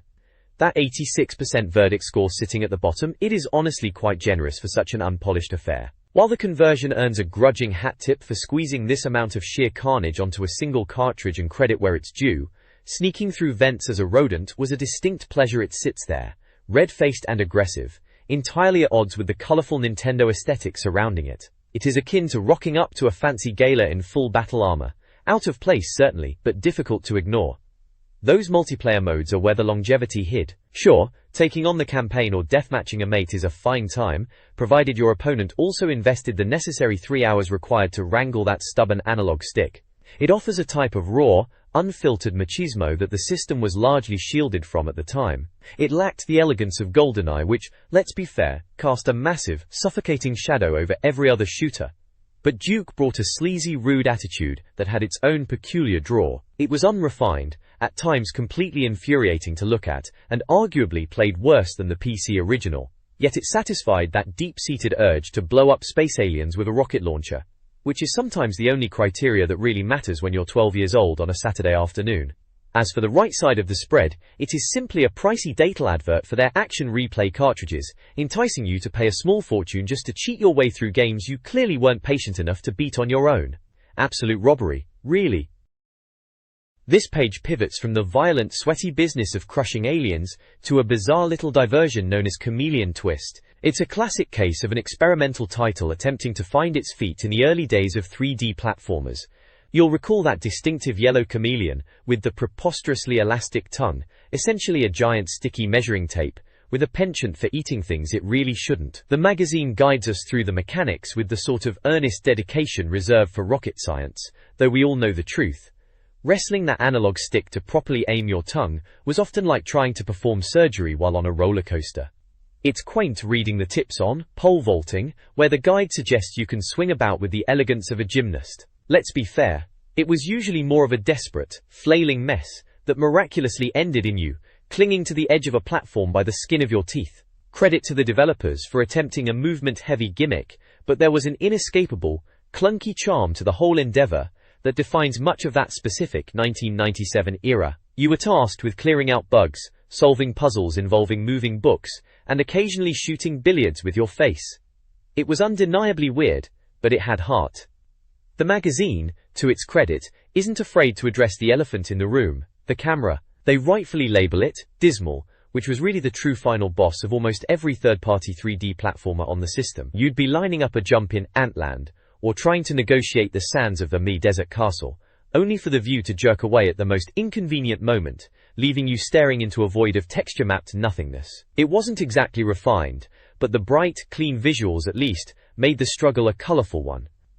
Looking at these screenshots now, there is a tangible sense of what developers thought fun was supposed to look like before the industry settled on the tried-and-true formula of polished sequels. The library stage with the rotating bookshelves is the standout, perfectly illustrating the puzzles the game wanted you to solve, mostly involving a lot of back-and-forth movement. Chameleon Twist occupied a very specific headspace. It wasn't trying to change the world like Mario 64, but it wanted to be a fun, bite-sized distraction for a rainy afternoon. And sometimes, you didn't need much more than the ability to slingshot yourself across a room into a crowd of pixelated enemies. It remains a strange, bouncy little relic that likely lives on the bottom of a cupboard, but it wasn't without its own particular brand of reptile-based, sticky-tongued magic. The next page finishes off the dissection of the odd little creature known as Chameleon Twist. After dealing with the single-player monotony of tongue-flinging and bug-munching, we hit the section discussing its supposed saving grace, the multiplayer mode. It's hilariously titled, "Death by 1,000 Licks," a phrase that probably shouldn't have made it past the editor, but fits the weirdly questionable nature of this game perfectly. The magazine is quick to admit that while the single-player campaign is a bit of a dreary trudge, the multiplayer split across 4 survival and 4 time trial arenas isn't half bad. Who would have thought that watching 4 sticky lizards flop around on platforms, desperate to not plummet into oblivion, would be where the fun was hidden? It's arguably a stronger offering than the standard 4-player mode in Bomberman 64, which is quite the controversial take for the era, but there you have it. You surely remember the drill. Everyone is screaming about falling off, fighting for those last-second clutch jumps, while the game's own internal logic is working against you harder than your actual opponents are. The reviewer doesn't let up on the camera situation, calling out that abysmal viewpoint choice. You're either stuck behind your character, blind as a bat, or drifting off entirely into the ether, because the code simply gave up trying to keep track of you. It makes competitive play feel more like a gamble on whether the engine likes you, rather than a display of raw platforming skill. The reviewer, Jonathan Davies, isn't holding back, even acknowledging that if you lose the plot or find yourself stuck, good luck. You probably forgot to pause to save, which was about as user-friendly as a damp sofa in the 90s. Ultimately, they settled on a 70% rating. That feels like a polite British pat on the back for effort. It's not quite a masterpiece. It's certainly not challenging the heavyweights like Super Mario 64, but in the early barren desert of N64 content, it was something to do. A bit of a distraction for those rainy weekends when you'd played everything else to death. The consensus remains clear. Buy it if you're truly desperate, but don't expect it to redefine the genre. It's essentially a budget title for a library that deserved better, yet somehow managed to hold its own weird, sticky appeal for 5 minutes of frantic tongue-swinging action. The opposite page is a catalogue of third-party dreams and hardware headaches, featuring questionable rumble backpacks, memory cards, action replay cheat cartridges, and controller add-ons that claim to save your gaming life. The next page swaps the erratic lizard mechanics of Chameleon Twist for a descent into the sugary, slime-filled depths of Puyo Puyo Sun 64. In late 1997, dropping jelly blobs wasn't just a casual pastime, it was a refined, highly aggressive skill set, typically practiced under the heavy burden of irritation while sat on a living room carpet surrounded by tangled controller leads. We all remember how we grew up playing this franchise, albeit in different, vastly sterilized forms. Back then, it arrived on our shores, disguised as a Kirby game or some weird Dr. Robotnik experiment. Because apparently, local publishers assumed we couldn't handle the weird, slightly surreal energy of the original Japanese cast. Actually seeing the raw, unwashed version of Puyo Puyo Sunland on the N64 felt like encountering an exotic specimen. Provided, of course, that you could actually navigate the impenetrable wall of text that masqueraded as the game's user interface. Z.Y. Nicholson's review perfectly captures that specific era of imported frustration, where half the game experience involved just trying to decipher what on earth you were actually pressing in the menu screens. If you ever wasted an evening clicking blindly through kanji, hoping you weren't accidentally resetting your cartridge save file to factory default, you know precisely the kind of anxiety this page is discussing. It's that exquisite blend of admiration for the content and pure hatred for the barrier to entry. The editorial critique of the visuals is quite charming in retrospect. The reviewer notes how those ropey 16-bit sprites look laughably dated compared to the rest of the N64 library, which was busy trying to convince us that jagged polygons and fog effects were the pinnacle of artistic expression. Yet, there's an acknowledgement that, graphics aside, the gameplay remains surgically precise. It is that classic, easy-to-learn, impossible-to-survive dynamic. The core loops of building up chain reactions, intentionally tanking your own side to build up, garbage, blocks to dump on your opponent, is elevated here to a near-religious ritual. What's really pointed out, and rather ruthlessly, is the contrast between this import and the localized version we were essentially robbed of. The "call my bluff" sidebar is particularly scathing about how the West insisted on turning everything into a children's playgroup, while the original Japanese version clearly understood the inherent, darker, and arguably more engaging absurdity of its own design. It treats the game like an enigma that requires a scholar, not just a player, to appreciate. Ultimately, tagging this with an 80% score feels like a tip of the cap to a superior puzzle engine trapped in a confusing, foreign shell. It serves as a stern reminder that even if you import the game to look like the dedicated enthusiast, you are still going to get absolutely battered by the computer-controlled opponents who, frankly, have much less trouble reading the menus than you do. It isn't a technical masterpiece, but for those craving a challenge that demands more brain cells than a generic platformer, it stands as a decent enough reason to brave the import shop fees.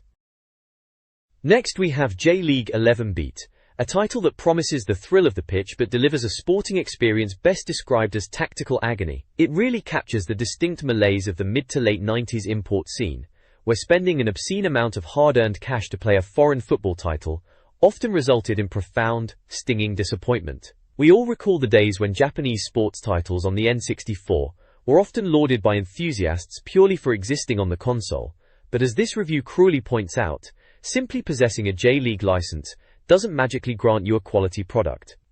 The reviewer effectively dismantles the entire mechanical framework here, and frankly they aren't being mean enough. Let's talk about that camera. It possesses that dreadful, outdated tendency to snap rigidly behind the player, only when it decides to, rendering the pitch orientation confusing enough to trigger a mild migraine. It transforms the simple act of trying to track the ball into a high-stakes guessing game.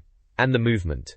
Imagine players being animated with the structural integrity of room-temperature jelly. The review makes a bold, albeit depressing claim that this is actually inferior to Dynamite Soccer. When a game manages to be the clearly inferior option to a title that was already bottom of the barrel, you know the developers absolutely dropped the ball. The most jarring aspect is the ball physics. Apparently the design team thought it would be delightful if the ball occasionally launched into the heavens, or acted as though it were being influenced by erratic wind currents. The critique highlights how lethargic the pace is. You can't get a head of steam going even if your reputation depended on it. It sounds like an exercise in futility, the kind where you are desperately jamming buttons, while the CPU, laughably sharper and unburdened by these sluggish animation glitches, methodically tears your team to shreds. And if you're trailing, don't worry, the game's code allows you to run diagonally into the box to force a victory, which is just brilliant game design if you want to be insulted by the software you bought. A 52% score is frankly charitable. It feels like they threw in the extra percentage points just to acknowledge that the cartridge functioned enough to start.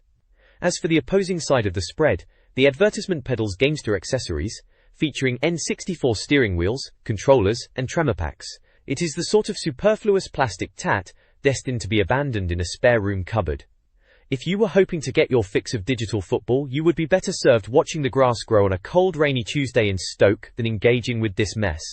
It serves as a stark, miserable reminder that, no matter how exotic the cover art looked, the N64 sports lineup was a vastly inconsistent bag, frequently tipping into the completely useless. This page lands as an accidental time capsule, capturing the very specific, almost bewildered confusion we felt when that little monochromatic tidal wave from Japan first splashed onto our shores. We're talking late 97, well before the term "gotta catch 'em all" was globally mandated by corporate overlords. It's an exercise in sheer stubborn brilliance. Someone looking at a piece of hardware that technically has nothing to do with the console on the magazine's masthead, yet deciding it was vital for the audience to suffer through the language barrier just to experience it. The writer, clearly finding themselves a long way from home in Tokyo, acts as our intrepid, albeit slightly muddled, guide. Watching them fumble through the Japanese text, using logic that borders on Pavlovian training, guessing menu buttons based on shape recognition rather than actual literacy, perfectly encapsulates that peculiar era of gaming. There was a desperate, primal drive to participate in this oddity, a dedication that's largely vanished now that every instruction manual has been replaced by a patronizing 3-minute tutorial woven directly into the opening levels of modern software. You weren't playing for convenience. You were playing for the clout of being one of the first few on the playground to wrestle the game into submission. It is genuinely fascinating reading this back because the core gameplay loop described is so brutally simple. You swap creatures, you challenge gym leaders, you try not to go mad trying to interpret what a square character on a tiny grey screen means. There is a quaint, archaic lack of pretense compared to the monstrous, spreadsheet-driven complexity the series eventually mutated into. They weren't droning on about optimal breeding stats or competitive held items. It was simply about finding that tenuous physical connection with a mate over a clunky link cable. That cable was the true heart of the experience, a hardware social experiment that remains Nintendo's single most inspired invention. And don't you dare overlook that feel the quality sidebar on the right.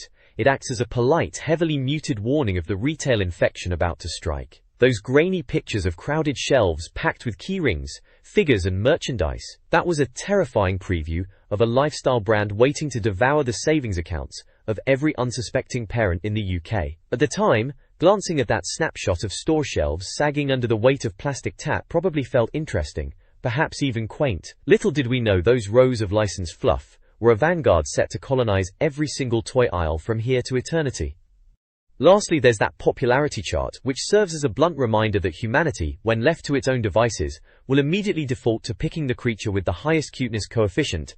That electric mouse still reigns supreme naturally. It's all perfectly innocuous, until you realize that this exact article served as ground zero for the invasion. By simply documenting the odd Japanese curiosity, the magazine helped ignite a fuse that couldn't be extinguished. One moment you're concerned with track times on the N64, and the next your entire afternoon is sacrificed to the altar of virtual creature management. The sheer hubris of it all. The right page is just a functional catalog ad for gameplay, hocking N64 consoles and a predictable, hit list of essentials available via mail order for the perpetually impatient gamer. The opposite spread, however, is a fascinating piece of prehistoric media archaeology. It details an over-engineered method of using what are essentially sticky-backed adhesives to stage imaginary combat, which perfectly captures the feverish, wide-eyed mania surrounding Pokémon before we truly understood the beast we were inviting into our homes. One can almost picture the editorial staff staring at a pile of Japanese cardboard, absolutely determined to craft a deep, tactical battle system out of what was, at its core, glorified stationery. They passed through hit points, elemental strengths, and defensive values with such grave sincerity it's almost convincing. In a modern landscape where we are coddled by digital tutorials and wiki walkthroughs, the memory of trying to glean a game's mechanics from what is basically a paper-based game for children feels deliciously antiquated. The inherent comedy here is that, back in the day, we genuinely treated this as vital intel. We didn't have constant online connectivity. We had the magazine, a single line of defense against our own confusion. If the writer told us these stickers held hidden tactical depth involving a link cable and luck, we nodded along, feeling marginally more intelligent for the effort. The logic behind the hit gauge, a concept that clearly held little water, didn't actually matter. It was about participating in a global culture that existed just beyond our reach, a language barrier we were happily eager to ignore for the sheer privilege of playing along. Consider the absurdity of it. We owned the N64, a console pushing boundaries with 3D polygons that were actively changing how we experienced leisure, yet here we were, obsessing over swapping static stickers based on color-coded arithmetic. It wasn't about immersion or graphical fidelity, it was entirely about the social currency of possession. The fact that the publication had to dedicate space to explaining the correct way to battle, these things highlights just how badly we craved structure. We didn't just want to collect the creatures. We needed a rule set to the madness, a legitimate reason to force our combat stickers into some kind of conflict. The writers were essentially acting as frontiersmen, wading through the import scene just to give us a frame of reference. We loved it, obviously. It's that quaint, hyper-focused obsession, that desperate drive to find complex meaning in what was ultimately just a retail fad that makes looking back at these pages so amusing. They really did make mountains out of sticker-based molehills, didn't they? It's a hilarious snapshot of a time when we were so starved for the next big thing that we were willing to do our own heavy lifting, even if that meant playing with paper instead of the machine actually plugged into the television. Next, we have the definitive Bible for anyone who took the pixelated assassination business as seriously as we did. If the previous page was a chaotic paper chase through a cardboard Pokemon ecosystem, this page is the brutal, cold reality of what N64 owners actually wanted: raw, unfiltered GoldenEye domination. We are talking about Rare's crowning jewel in its late '97 prime, The game that essentially invented the console shooter genre overnight and proceeded to dominate our waking lives for years. You surely remember that feeling of being crouched in the dark, bathed in the glow of a CRT television, sweating through a time trial because the game had the audacity to demand sub-3-minute completions for the unlockables. This page serves as a necessary intervention. It is a walkthrough designed to keep us from throwing our controllers through the window in fits of frustration. We were all chasing those elusive cheats. They were the golden tickets of our time, the currency of playground bragging rights. Without this, one would likely have wasted endless weekends failing the facility level, because they were one bullet shy of the objective, or failed to keep Dr. Doak upright long enough to unlock invincibility.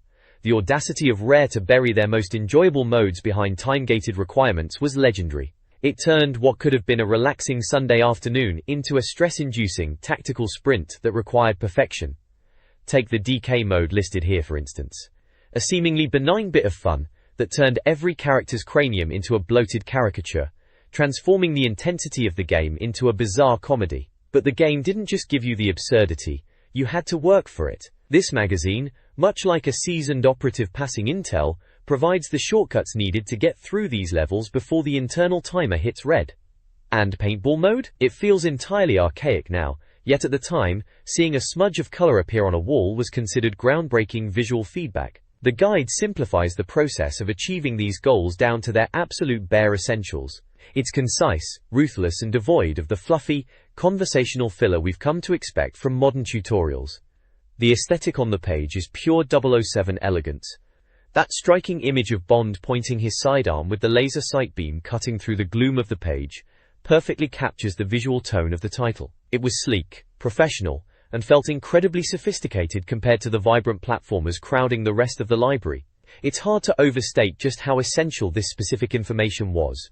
We did not have digital wikis or constant connectivity to guide our hands. We had magazines like this, filled with diagrams and tips that were effectively our lifeline in the heat of a 0-0 agent run. Looking at it now, there is a refreshing straightforwardness to the instructions. No bloat, no nonsense, just clear directives on how to master the toughest challenge the developers could conjure. It reminds one of a time when the effort you put into the game was just as meaningful as the play session itself. The struggle to secure these unlocks was precisely what made actually obtaining them so satisfyingly permanent.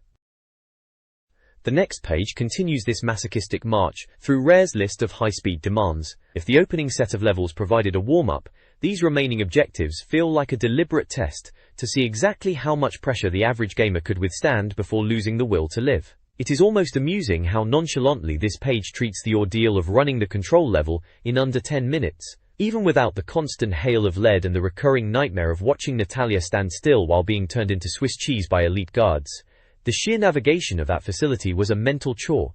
Rare clearly understood that players were becoming entirely too efficient at dismantling their artificial intelligence. By introducing these punishing time constraints for Zero Agent mode, they effectively force-evolved us. Gone were the days of creeping through corners or utilizing that sophisticated lean-around cover mechanic they pioneered.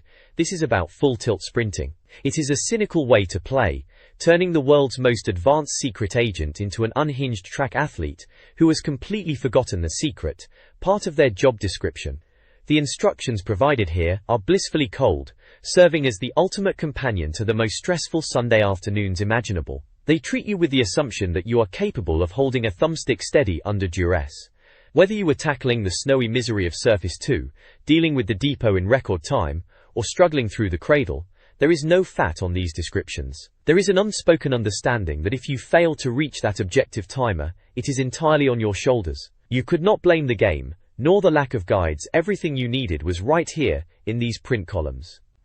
It is worth noting the sheer grit of the titles listed in this spread. Levels like the caverns and streets become completely different beasts when you realize you have barely 2 minutes to navigate through. Seeing it printed in black and white made the ridiculous difficulty of obtaining these cheats feel like a legitimate sporting event, rather than just playing a console cartridge. When you look back at that era, the triumph wasn't just beating a level, it was conquering a rigorous set of self-imposed obstacles that the developers designed to humble anyone who got a bit too arrogant with an aiming reticule. You truly feel that lingering dread of watching the clock tick down on the cradle level, desperate for Giannis to finally quit talking so you could blow him off the platform. This was high-stakes entertainment for the bedroom commandos of 1997.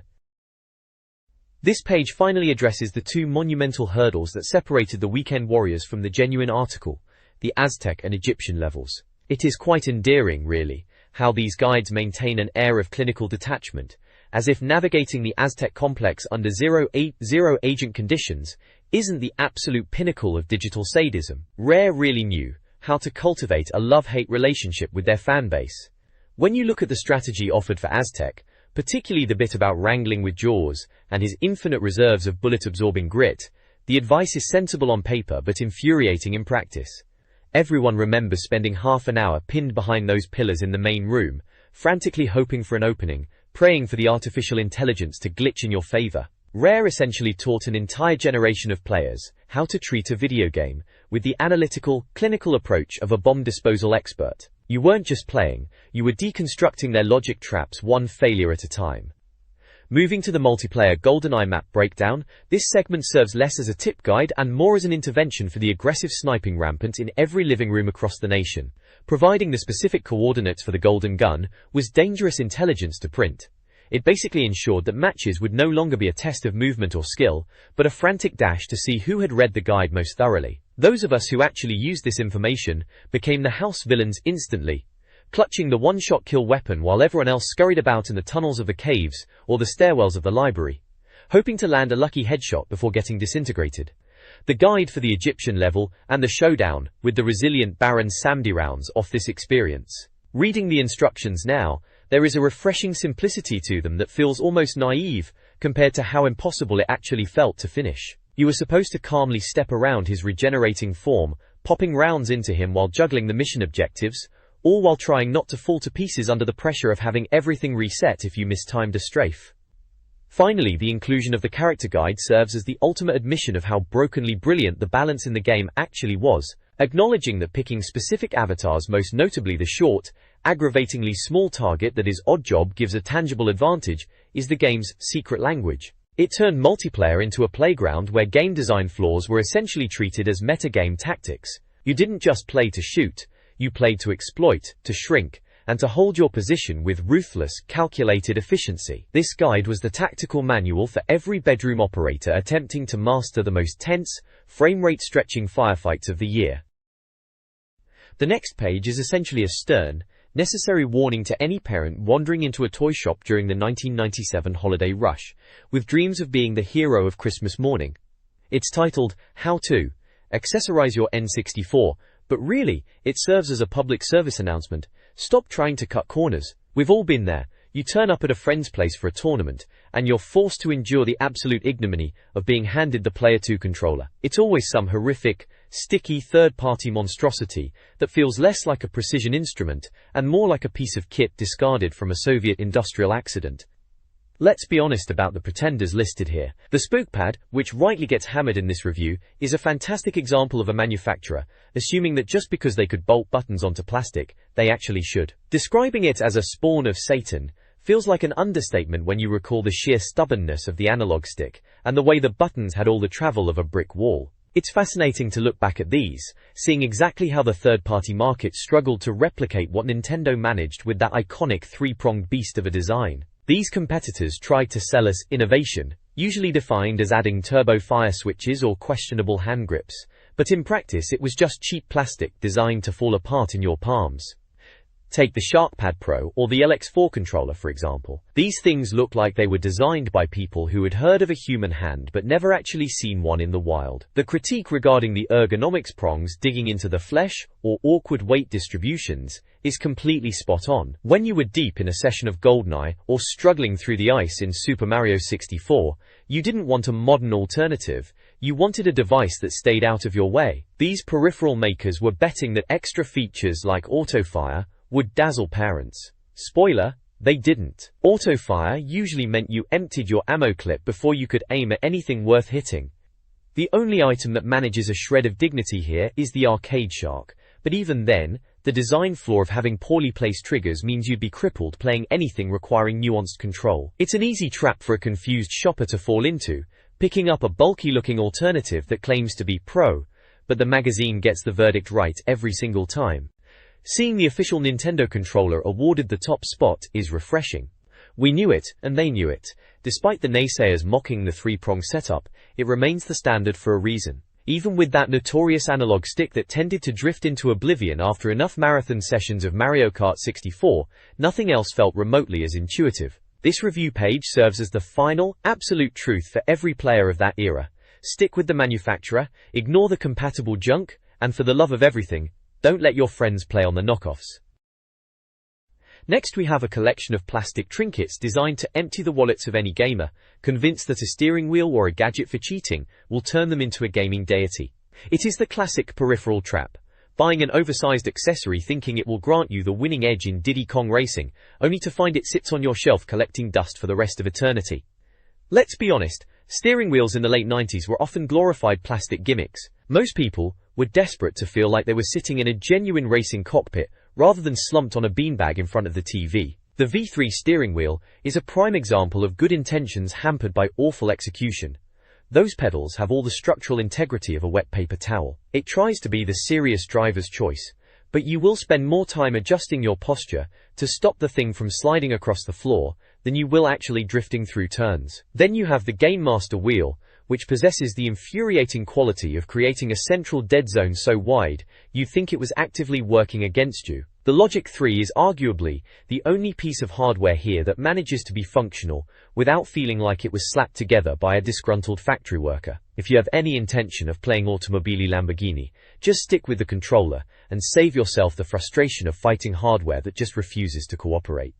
Then, there is the whole Rumble Pack debacle. We were sold on the idea that having the controller shake would make games feel more immersive, leading to an absolute explosion of aftermarket devices. Nintendo's official offering is fine. It is consistent, though it does essentially function as a battery executioner, burning through double a cells at a rate that is frankly terrifying. Contrast that with the feature-packed competitors. Why would anyone opt for the Game Master or the Tremor Pack? Paying money to attach a device that just eats batteries and provides the kind of mechanical feedback usually reserved for industrial rock drills is baffling. These devices rarely offer a better experience. They just add weight and bulk to a pad that was perfectly comfortable before you weighed it down with motors and circuits. Finally, the cheat cartridge is the ultimate tool for the impatient or the truly stuck. There was always that one kid who couldn't be bothered to practice their time trials. For them, the action replay was the holy grail, an actual refined device that lets you tweak the reality of your software. The others, like the Game Killer, seem to offer nothing but a quick path to a software crash. Dealing with import adapters and cheat boxes was always a precarious affair. You felt like you were potentially melting the cartridge port just to gain an advantage in a level that was, truthfully, quite simple once you figured it out. Stick to the official tech, avoid the temptation of the pro labels on budget third-party boxes, and your gaming experience will remain largely blood pressure friendly. Next, we have a fascinating deep dive into the mess behind our televisions and the strange collective obsession we had with porting our consoles around as if they were fragile, valuable artifacts. Looking at these cable solutions, it's a trip down memory lane to a time before we were all pampered with digital inputs. Back then, your gaming life was often a battle against the foggy visual curse. The magazine's push to dump the dreadful, static-filled RF unit in favor of S-video or even a half-decent SCART lead was genuine salvation. The RF cables essentially delivered the picture quality of viewing a game through a rain-drenched window, whereas stepping up to proper cables brought a sharpness that actually let you distinguish distant enemies on the map in GoldenEye, an absolute necessity when you are trying to spot an opponent before they line up a sniper shot. Then we hit the gear meant to turn you into a portable gamer, or, more likely, a portable houseguest. Why we collectively decided it was worth the spine-jarring effort to drag our heavy, plastic N64 consoles to a friend's place in these system carry cases remains a mystery, yet here they are.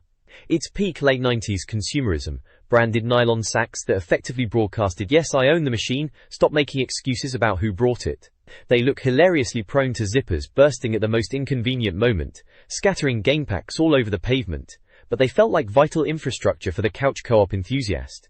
And then there were the essentials for the desktop setup, including mouse mats and ergonomic wristpads marketed primarily one suspects to gamers desperate to make their bedroom setup feel like a corporate workstation. The notion that you needed a squishy wrist rest while clutching a standard controller, rather than playing with the typical hunched, claw-handed grip, is absurd. It was clear marketing fluff targeting the insecurities of kids who thought that if they just bought the Pro gear, they'd somehow acquire the dexterity to finally master those notoriously twitchy N64 movement controls. The right-hand page is simply the Excitement Direct repository of excess.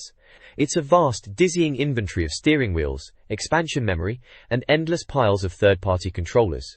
This catalogue of imports is a brilliant reminder of the era's frantic hunt, scouring price lists and waiting by the letterbox to get your hands on an early import title. While the page is filled with tables and fine print, the kind of dull logistics we can safely gloss over, it perfectly illustrates the sheer effort it took to sustain a hobby before the convenience of modern, instant global shopping arrived. If you needed a controller with 4 extra buttons that did absolutely nothing to help you win, this was the page you marked up with a highlighter. Next up, we have a tactical masterclass in virtual destruction courtesy of Lilac Wars, which, as we all vividly recall, was the mandated UK title for what the rest of the world wisely knew as Star Fox 64. You have to love the petty legal rigmarole that forced us to drop the glorious Star Fox moniker for a region-specific placeholder. Regardless of what was printed on the box, there was no denying that hopping into an R-Wing for some aggressive 4-player dogfighting was a quintessential weekend staple in the late 90s. The magazine editors, in their infinite wisdom, decided to let actual readers Daniel Glenfield and Nathan Oliver pen this specific how-to guide. Bless their hearts, they've treated this as if they were drafting military doctrine for the front lines, rather than telling you how to best secure an R-Wing superiority over your mates while screaming across the couch. It's undeniably charming, even if their strategic breakthrough largely amounts to, wait for the other person to be weak, then steal the kill. Revolutionary stuff, isn't it? It's essentially a tutorial for how to be the most frustrating player in the living room, a role we have all inhabited at one point or another. The tips they provide break down the core battle modes into something resembling actual competence. For Point Match, the trick isn't being the best pilot, it's being the most cynical vulture, lurking in the shadows and waiting to snipe the player who has already been softened up by someone else. For Battle Royal, the guidance pushes for a passive-aggressive approach. Stay away, conserve your energy, and only swoop in for the kill once the other participants have obliterated each other. It's not graceful, it's not particularly heroic, but it works. And in the high-stakes world of 4-player N64 couch rivalry, pride is a luxury you rarely have time for. They even toss in a tidbit on time trial mode, suggesting you hang out in the center of the arena and spam homing shots. Again, it lacks panache, but for those of us who recall the frantic, shaky-handed anxiety of a losing battle, it is practical advice. The little breakdown on Nova bombs is worth a glance, particularly if you want to know how much health you are about to erase from your friend's tank, the Landmaster being the notoriously clunky exception, of course. Watching that slow-moving bucket of bolts get hammered by a bomb was always far more satisfying than taking out a standard R-Wing, given how painfully restrictive the tank felt to handle in combat. It is a quaint, straightforward approach to a game that felt absolutely revolutionary at the time, mostly thanks to that glorious controller-shaking rumble puck that came in the bundle. You weren't just playing a rail shooter, you were vibrating through every near-miss and head-on collision. Looking at these tips, you remember how high the barrier for entry used to feel. Without the internet to instantly look up every broken strategy, you relied on fellow players to spell out the meta. It was a simpler, if occasionally infuriating, time to be a gamer. The next page settles the matter of terrain and hardware for anyone brave enough to invite friends over for a Lilac Wars bloodbath. We're getting granular with the battlefield conditions here, proving once and for all that, while this title was fundamentally about piloting finesse, your choice of geography and metal mattered significantly more than most pilots cared to admit at the time. Starting with the locations, the guide doesn't hold back on the brutal truth about Sector Z. It's essentially a bit of a damp squib, a cluttered, uninspired floating junkyard where if you're using the debris for cover, you're clearly just delaying the inevitable defeat. It lacks the elegance found in the superior stages. Corneria, however, is the undeniable battlefield for the elitists among us. It offers the open sky necessary for proper dogfights, and leverages the geometry of those pyramid structures, rewarding anyone clever enough to engage in vertical play, especially for the absolute madmen attempting it while on foot. Then you have Katina, a stripped-back arena that leaves nowhere to hide. Perfect for the time trial addicts who just wanted to focus on efficiency rather than scenery. The breakdown of vehicle hardware makes the disparity painfully clear. The R-Wing remains the preferred choice for anyone who actually knows their way around the flight controls. The advice provided here on maneuvering, specifically using those tight somersaults to force an opponent's lock-on to fail, is the difference between an air superiority expert and someone just padding the loser's stats. It's an exercise in precise, twitch-based gaming. Meanwhile, the Landmaster is clearly the machine for the glutton for punishment. The text identifies its fatal, humiliating flaw with brutal honesty. It's essentially a slow, grinding tank that functions as an oversized metallic target for anyone behind it. Expecting to pull off a turn on a sixpence to counter a superior pilot is optimism at its finest. Really, you're just in a lead brick, eating dust, waiting for the inevitable. Then we come to the baffling choice of the on-foot mode. Hopping out of a futuristic starfighter to toddle around like a vulnerable target dummy was a bizarre strategic layer, mostly suited for someone with way too much confidence or a complete disregard for self-preservation. Tapping the A button like a demented woodpecker just to squeeze out a faster fire rate is exactly the sort of frantic, finger-aching desperation that defined long, post-school sessions in the late 90s. You weren't playing as a heroic infantryman. You were a tiny, grounded inconvenience, praying to the gaming gods that you could dance around a pillar effectively enough to distract your mate from realizing you were effectively helpless. It was less about tactical supremacy, and more about maximizing the hilarity of the resulting skirmish, which, when you think about it, was arguably the best way to play the whole game anyway. The next page descends into the chaotic, scribbled notebook world of Tips Extra. This was the gospel. Friends back before the internet had turned into a global depository of walkthroughs, wikis, and people showing you how to cheese bosses on camera. Here, we see the absolute pinnacle of early N64 gaming secrets, lovingly curated and presented as if these codes were precious family heirlooms. Let's start with Clayfighter 63 1/3. We have to be honest with ourselves. Were we playing this for the revolutionary fighting mechanics? Absolutely not.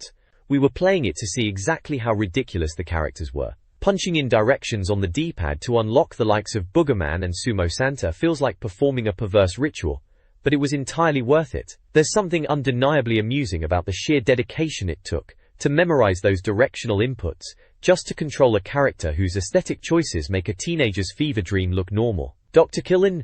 Brilliant. A fighting dentist. Whoever came up with that surely deserves a medal, or perhaps a psychological evaluation. Moving over to GoldenEye 007, we have the same character cheat. This was essential for the true multiplayer psychopath. There's no greater satisfaction in a deathmatch than turning a local 4-player rumble into a cluster of lookalike Bond models, simply to ensure that for a fleeting second, your mates pause in confusion long enough for you to land a stray shot. It's petty, it's glorious, and it defines why GoldenEye multiplayer is still held in such high, jagged polygon regard. The Lilac Wars freebies tips remind us that those grandiose boss battles in games often hide pitiful, exposed weaknesses once you figure out the pathing. It turns an epic space dogfight into a choreographed ballet of flying between legs and picking off armor pieces, a tactical exploitation that turned us all into tiny, arrogant, intergalactic aces. Then we hit the Reader's Top 10. This is a beautifully curated snapshot of what occupied our tiny, preoccupied minds. Pilotwing 64 tips for perfect landings? You remember those hang glider sessions? Agonizing over a few meters? Getting it just right wasn't just satisfying, it was bragging rights down at the local youth club. And seeing Blast Core in there brings a smirk. You weren't playing it to save the world, you were playing it to clear out levels with absolute surgical efficiency, blowing up gas canisters and chasing personal bests until your thumbs gave out. It's almost quaint, looking at that your top tip coupon at the bottom, cutting that out, writing your little discovery and sending it off by post. It's a relic of an era when shared secrets actually mattered and carried weight. We truly had to scrape every bit of longevity out of our expensive cartridges, didn't we? If the game designers hadn't included an obscure code to make things weird, we'd spend our weekends breaking the game until they did it for us. The next page pulls us into the muddy, high-speed in our youthful imagination world of Top Gear Rally. Before the internet handed us everything on a silver platter, we relied on printed manuals and magazines like this to tell us how not to drive like a complete maniac into the side of a cliff. The Nintendo Hotline feature looms large here, a cheeky reminder of the dark days when if you were truly stuck on a brutal corner, you'd have to convince your parents to let you call a premium rate number just to ask how to drive around a turn. Imagine the look on the bank manager's face when the bill arrived. Dear Mr. Parent, your son is currently bankrupting you to learn the art of off-road drifting. Top Gear Rally remains a peculiar artifact of late '97. The game tried hard to simulate real physics, which generally meant that any touch of the N64's analog stick sent your vehicle sliding across the terrain like a professional skater on freshly greased ice. This guide helpfully points out things like finding the secret ramp on the coastline track. I'm sure we all remember, or perhaps choose to repress, the white-knuckled rage of missing that tiny turn and sailing straight into the ocean instead of the shortcut. It was peak early N64 frustration. Technically impressive for the time, sure, but prone to bouts of vehicular insanity that would put a sane stunt driver into early retirement. Then we hit the list of game secrets, the milk truck and helmet. Even reading that now makes me raise a skeptical eyebrow. What were we actually doing, collecting farm equipment in a dedicated rally racer? Yes, we were. And we absolutely loved it. There was something inexplicably satisfying about unlocking those bizarre additions after slogging through seasonal grinds like a digital nomad. Trying to master the strip mine or managing the precise controls on the mountain tracks became an obsession for anyone who owned the cartridge and wasn't entirely soured by the loose handling mechanics. The tips here advise us to keep our fingers off the brakes, which sounds like stellar advice until you hit the ice or deep mud on the desert tracks. It's essentially telling you to drive by the seat of your pants. Whether you were tackling the mountain course or desperately looking for shortcuts in the jungle, the magazine treats these moments like professional rally driving strategies, which, given the amount of hours we collectively wasted sliding off the tracks, is probably fair. It was less about genuine automotive skill and more about finding that one magical line that stopped you from restarting the race for the 5th time in a row. It was a messy, loud, sliding affair, and yet we kept coming back for more. Next we have a page that dares to pose the question, I'm the best. As if your ability to manipulate a small polygon plumber into a slide really establishes superiority over your peers. This is where we see the Star Performance Hall of Fame, or perhaps Hall of Shameless Bragging featuring players who sent in proof of their victories. Honestly, receiving a nod of approval from a magazine staff member was practically the pinnacle of existence in 1997. If you got your name on this leaderboard, your status in the school playground was secured for at least a week, or until somebody else beat your Wave Race 64 time by 1/10 of a second. Speaking of Wave Race 64, it is genuinely infuriating how well that game has held up. While other titles were drowning in mud textures and bad frame rates, Wave Race arrived and basically shamed everyone else. Those records listed for Sunny Beach, Dolphin Park, and that nightmarish Glacier Park are essentially ancient hieroglyphics now, but they tell a story of dedication that usually involved sitting mere inches away from a bulky CRT television, ignoring parental demands for fresh air, and treating the jet ski physics like a life-or-death pursuit. Stunt mode was the true test. If you weren't chaining barrel rolls and backflips in the water while the judges awarded you points, you weren't really living. Then you have the Super Mario 64 scores, specifically the Koopa Troopa Beach and Peach Slide records. Those courses were prime hunting ground for the absolute psychopaths of the platforming world. While most players were happy just grabbing the star, the real devotees were shaving milliseconds off their runs. The level of granular, twitchy control required to hit the perfect line on that slide without banging into the walls? That is true N64 dedication. It is almost tragic that in the pre-internet era, the only way to prove you achieved such greatness was to have it printed on a page like this, often months after you actually set the record, making the achievement feel strangely fossilized the moment it hit newsstands. As for that giant eyesore taking up the left side of the page, ignore it entirely. It's just a full-page promotional campaign for Total Bike, clearly the parent publisher trying to diversify their readers' interests beyond high scores and polygon races. Nothing breaks the immersion of trying to land a perfect stunt on a virtual wave, quite like being asked if you want to subscribe to a magazine about pedals and handlebars. Stick to the scores. The real adrenaline was always found in the water, not on a cycle lane. The next page continues the Piercy Tips Extra crusade of publishing names to prove whose thumbs are fastest. I am sure we all remember the desire for such print validation. Whether it's shaving milliseconds off Mario Kart 64 times, hunting Turok records, or chasing hits in Star Fox, it's all a harmless pursuit of digital vanity. The Atlantic 252 advert takes up precious ink, but do yourself a favor, ignore the radio plug, and focus on these times instead. Chasing records is a game unto itself after all. The next page delivers the customary haul of fan mail, proving that our beloved gamers will argue about literally anything if given the platform. It's the festive period, yet instead of universal goodwill, we get the usual deluge of price drop resentment and pedantic squabbling over Star Fox 64 dialogue. We all remember that particular fever, surely. Calling it Lilac Wars over here was the norm, but some readers truly believed the translations required a doctoral degree to decode. Let's be honest, all that really mattered was shouting commands at Slippy and keeping Fox on his path of aerial destruction. When you have action that good on the screen, who truly cares what an annoying toad is babbling about?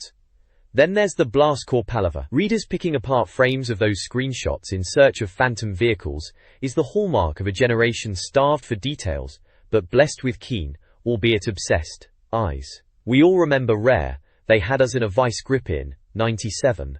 Whether they were leveling cities or perfecting mechanics, you just could not turn away from their work. They turned destruction into a form of high art that modern titles still struggle to emulate properly.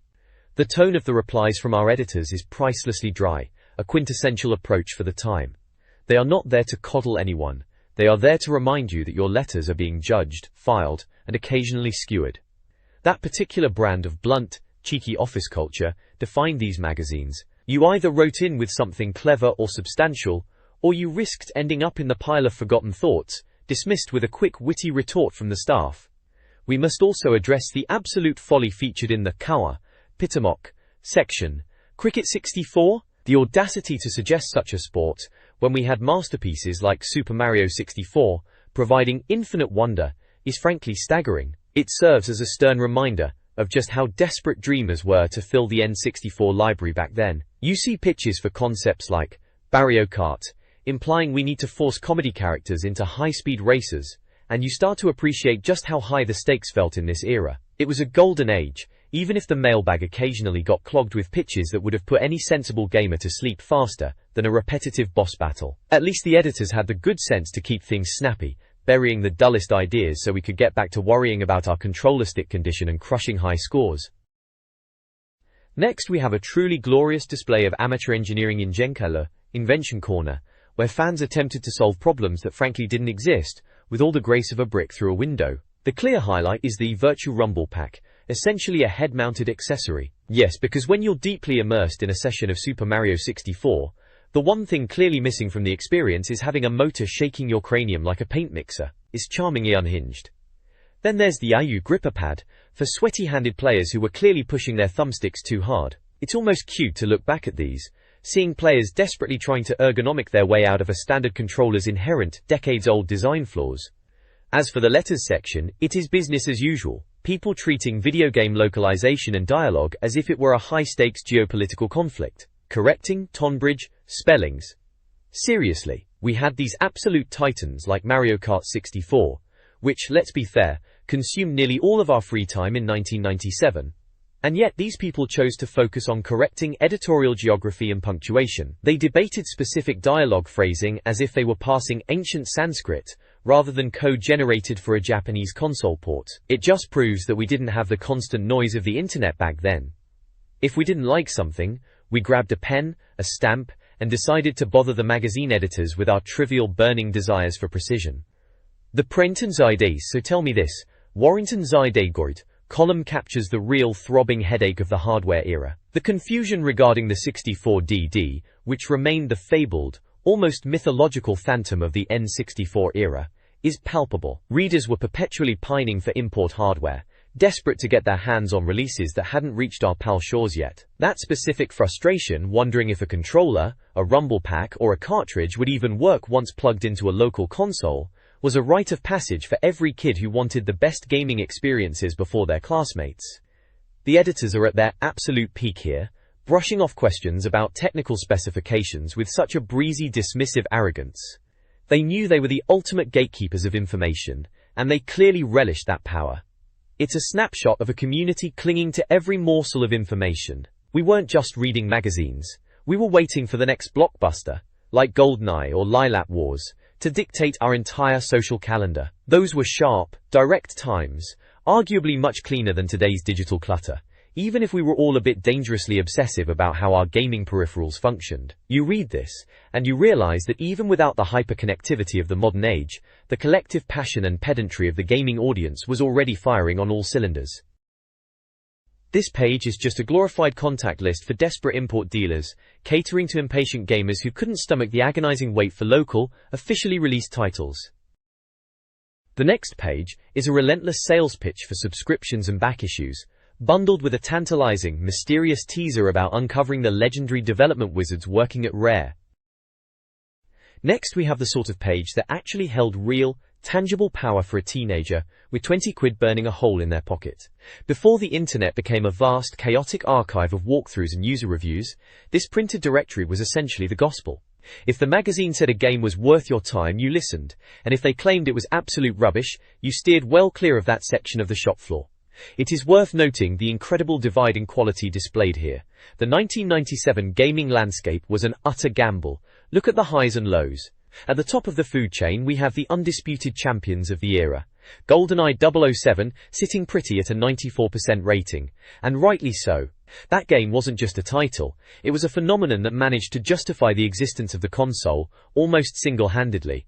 I'm sure we all remember the late-night sessions that turned sour the moment someone picked Oddjob or Screen Looked, yet we kept coming back for the golden gun rounds.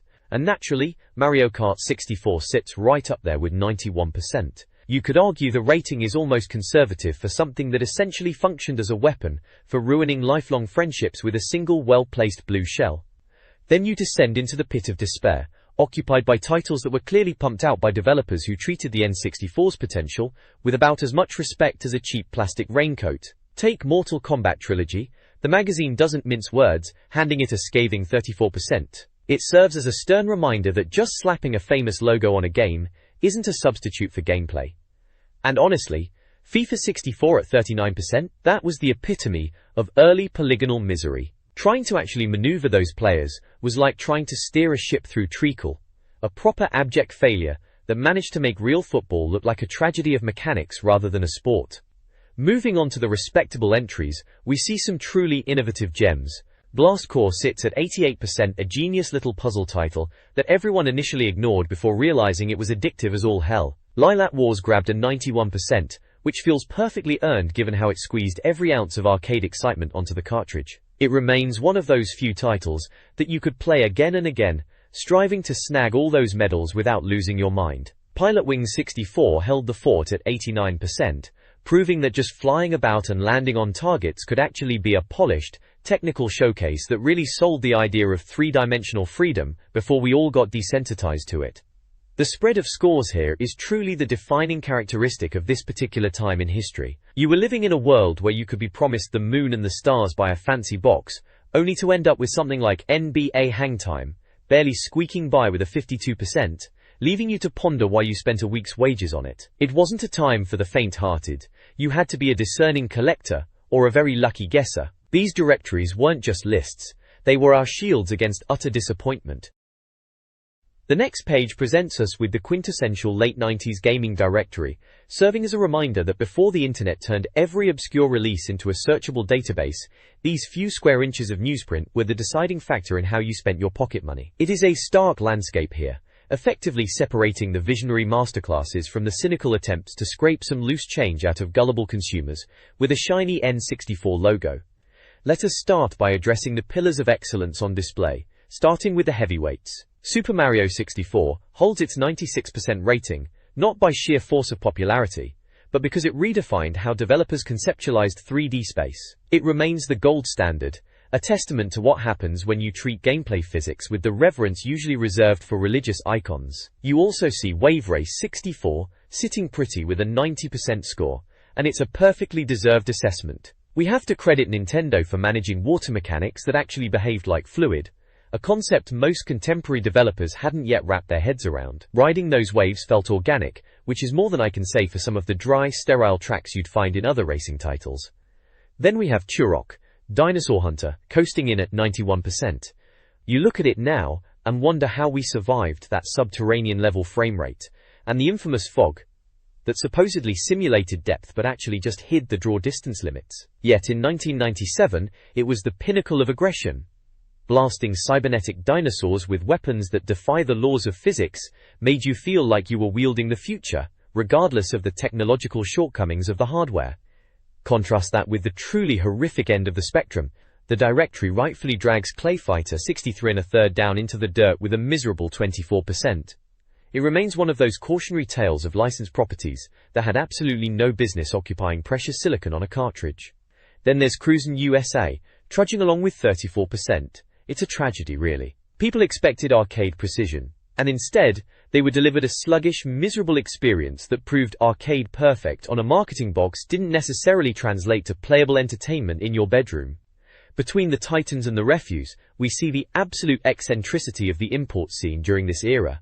There is an almost surreal selection of Japanese mahjong simulators and niche football titles clogging up the lower to mid-range of the table. You really have to admire the sheer tenacity of anyone who would shell out the import premium for a game like Power League 64 or J-League Dynamite Soccer when they didn't know the first thing about the actual sports regulations in Japan or, likely, the Japanese language itself. That was the hidden cost of being an early adopter in the 90s. Sometimes your pursuit of novelty left you playing a game that was essentially an impenetrable wall of text. We cannot ignore Mischief Makers, however. That 90% score isn't just an inflated number. It was a rallying cry for anyone who recognized the treasure pedigree. It stood out because it dared to do something distinct, ignoring the rush to bland 3D for something vibrant, fast, and entirely unique. That, alongside the likes of the sports titles that actually hit the mark, JQ World Soccer 3 standing out with a surprising 91%, proves that even when the console was desperate for third-party support, there were still developers fighting the good fight against the glut of unplayable junk that hit the shelves in those early years. This page wasn't just a guide, it was a filter for quality in an ocean of rapidly churned out software. Next we have a classic editorial sign-off for that peculiar time between the holidays and the real world hitting in January. This serves as the definitive reminder of how we used to look ahead, a frantic scramble of anticipation for the upcoming software year, clutching that freebie calendar as if it were a ticket to the promised land. The coverage here revolves around Space World 97, which, let's be fair, was the mecca for any self-respecting N64 devotee. Back then, trade shows were these shrouded events. We weren't just clicking links on a screen, we were devouring low-resolution photographs from Tokyo, analyzing them for any detail on games like Zelda 64 or F-Zero X. The tone here is one of boundless, slightly naive hope, that distinctive pre-1998 feeling that the Nintendo 64 was on the cusp of evolving into something genuinely monumental. We were all properly foaming at the mouth for Zelda, Ocarina of Time obviously. Seeing the early previews for The Legend of Zelda during this period was the absolute gold standard for hype, convincing us that the N64 would eventually reach perfection, regardless of the sluggish localizations or supply delays we grew accustomed to. And the F-Zero X coverage, the promise of true, buttery smooth high-speed racing, felt like a total rejection of the sim-style games creeping into the market. We wanted speed, we wanted color, and Nintendo was signaling that they were happy to deliver, provided we just kept our nerve. Then there is the persistent elephant in the room, the 64DD. Mentioned as the big future project, it was effectively Nintendo's attempt to bolt on the missing components of the machine that eventually became legendary vaporware in the West. Writing about the 64DD at this point in the timeline feels almost tragic with hindsight, but in that magazine's pages, it represented a boundless technological horizon. We bought into the idea that adding a drive to our console would change the playing field, making games more complex, more expansive, and significantly more future. The editorial tone matches the feeling of that entire late 90s landscape, confident, slightly cheeky, and deeply embedded in the us versus them mentality of console warring, even if the only real war was against your parents' wallet. It's an exercise in optimism, meticulously crafting a future release schedule that felt like the absolute bedrock of what was to come, making us feel like early adopters who were leagues ahead of anyone still clinging to a cartridgeless format elsewhere. As for the adjacent page, it is just your standard special reserve mail order spread. Think of it as a catalog for impatient consumers. A collection of hardware bundles, and a pile of import titles you likely couldn't translate but felt compelled to buy anyway, just for the sake of completion. Useful for draining your savings, but purely a distraction from the editorial promise on the left.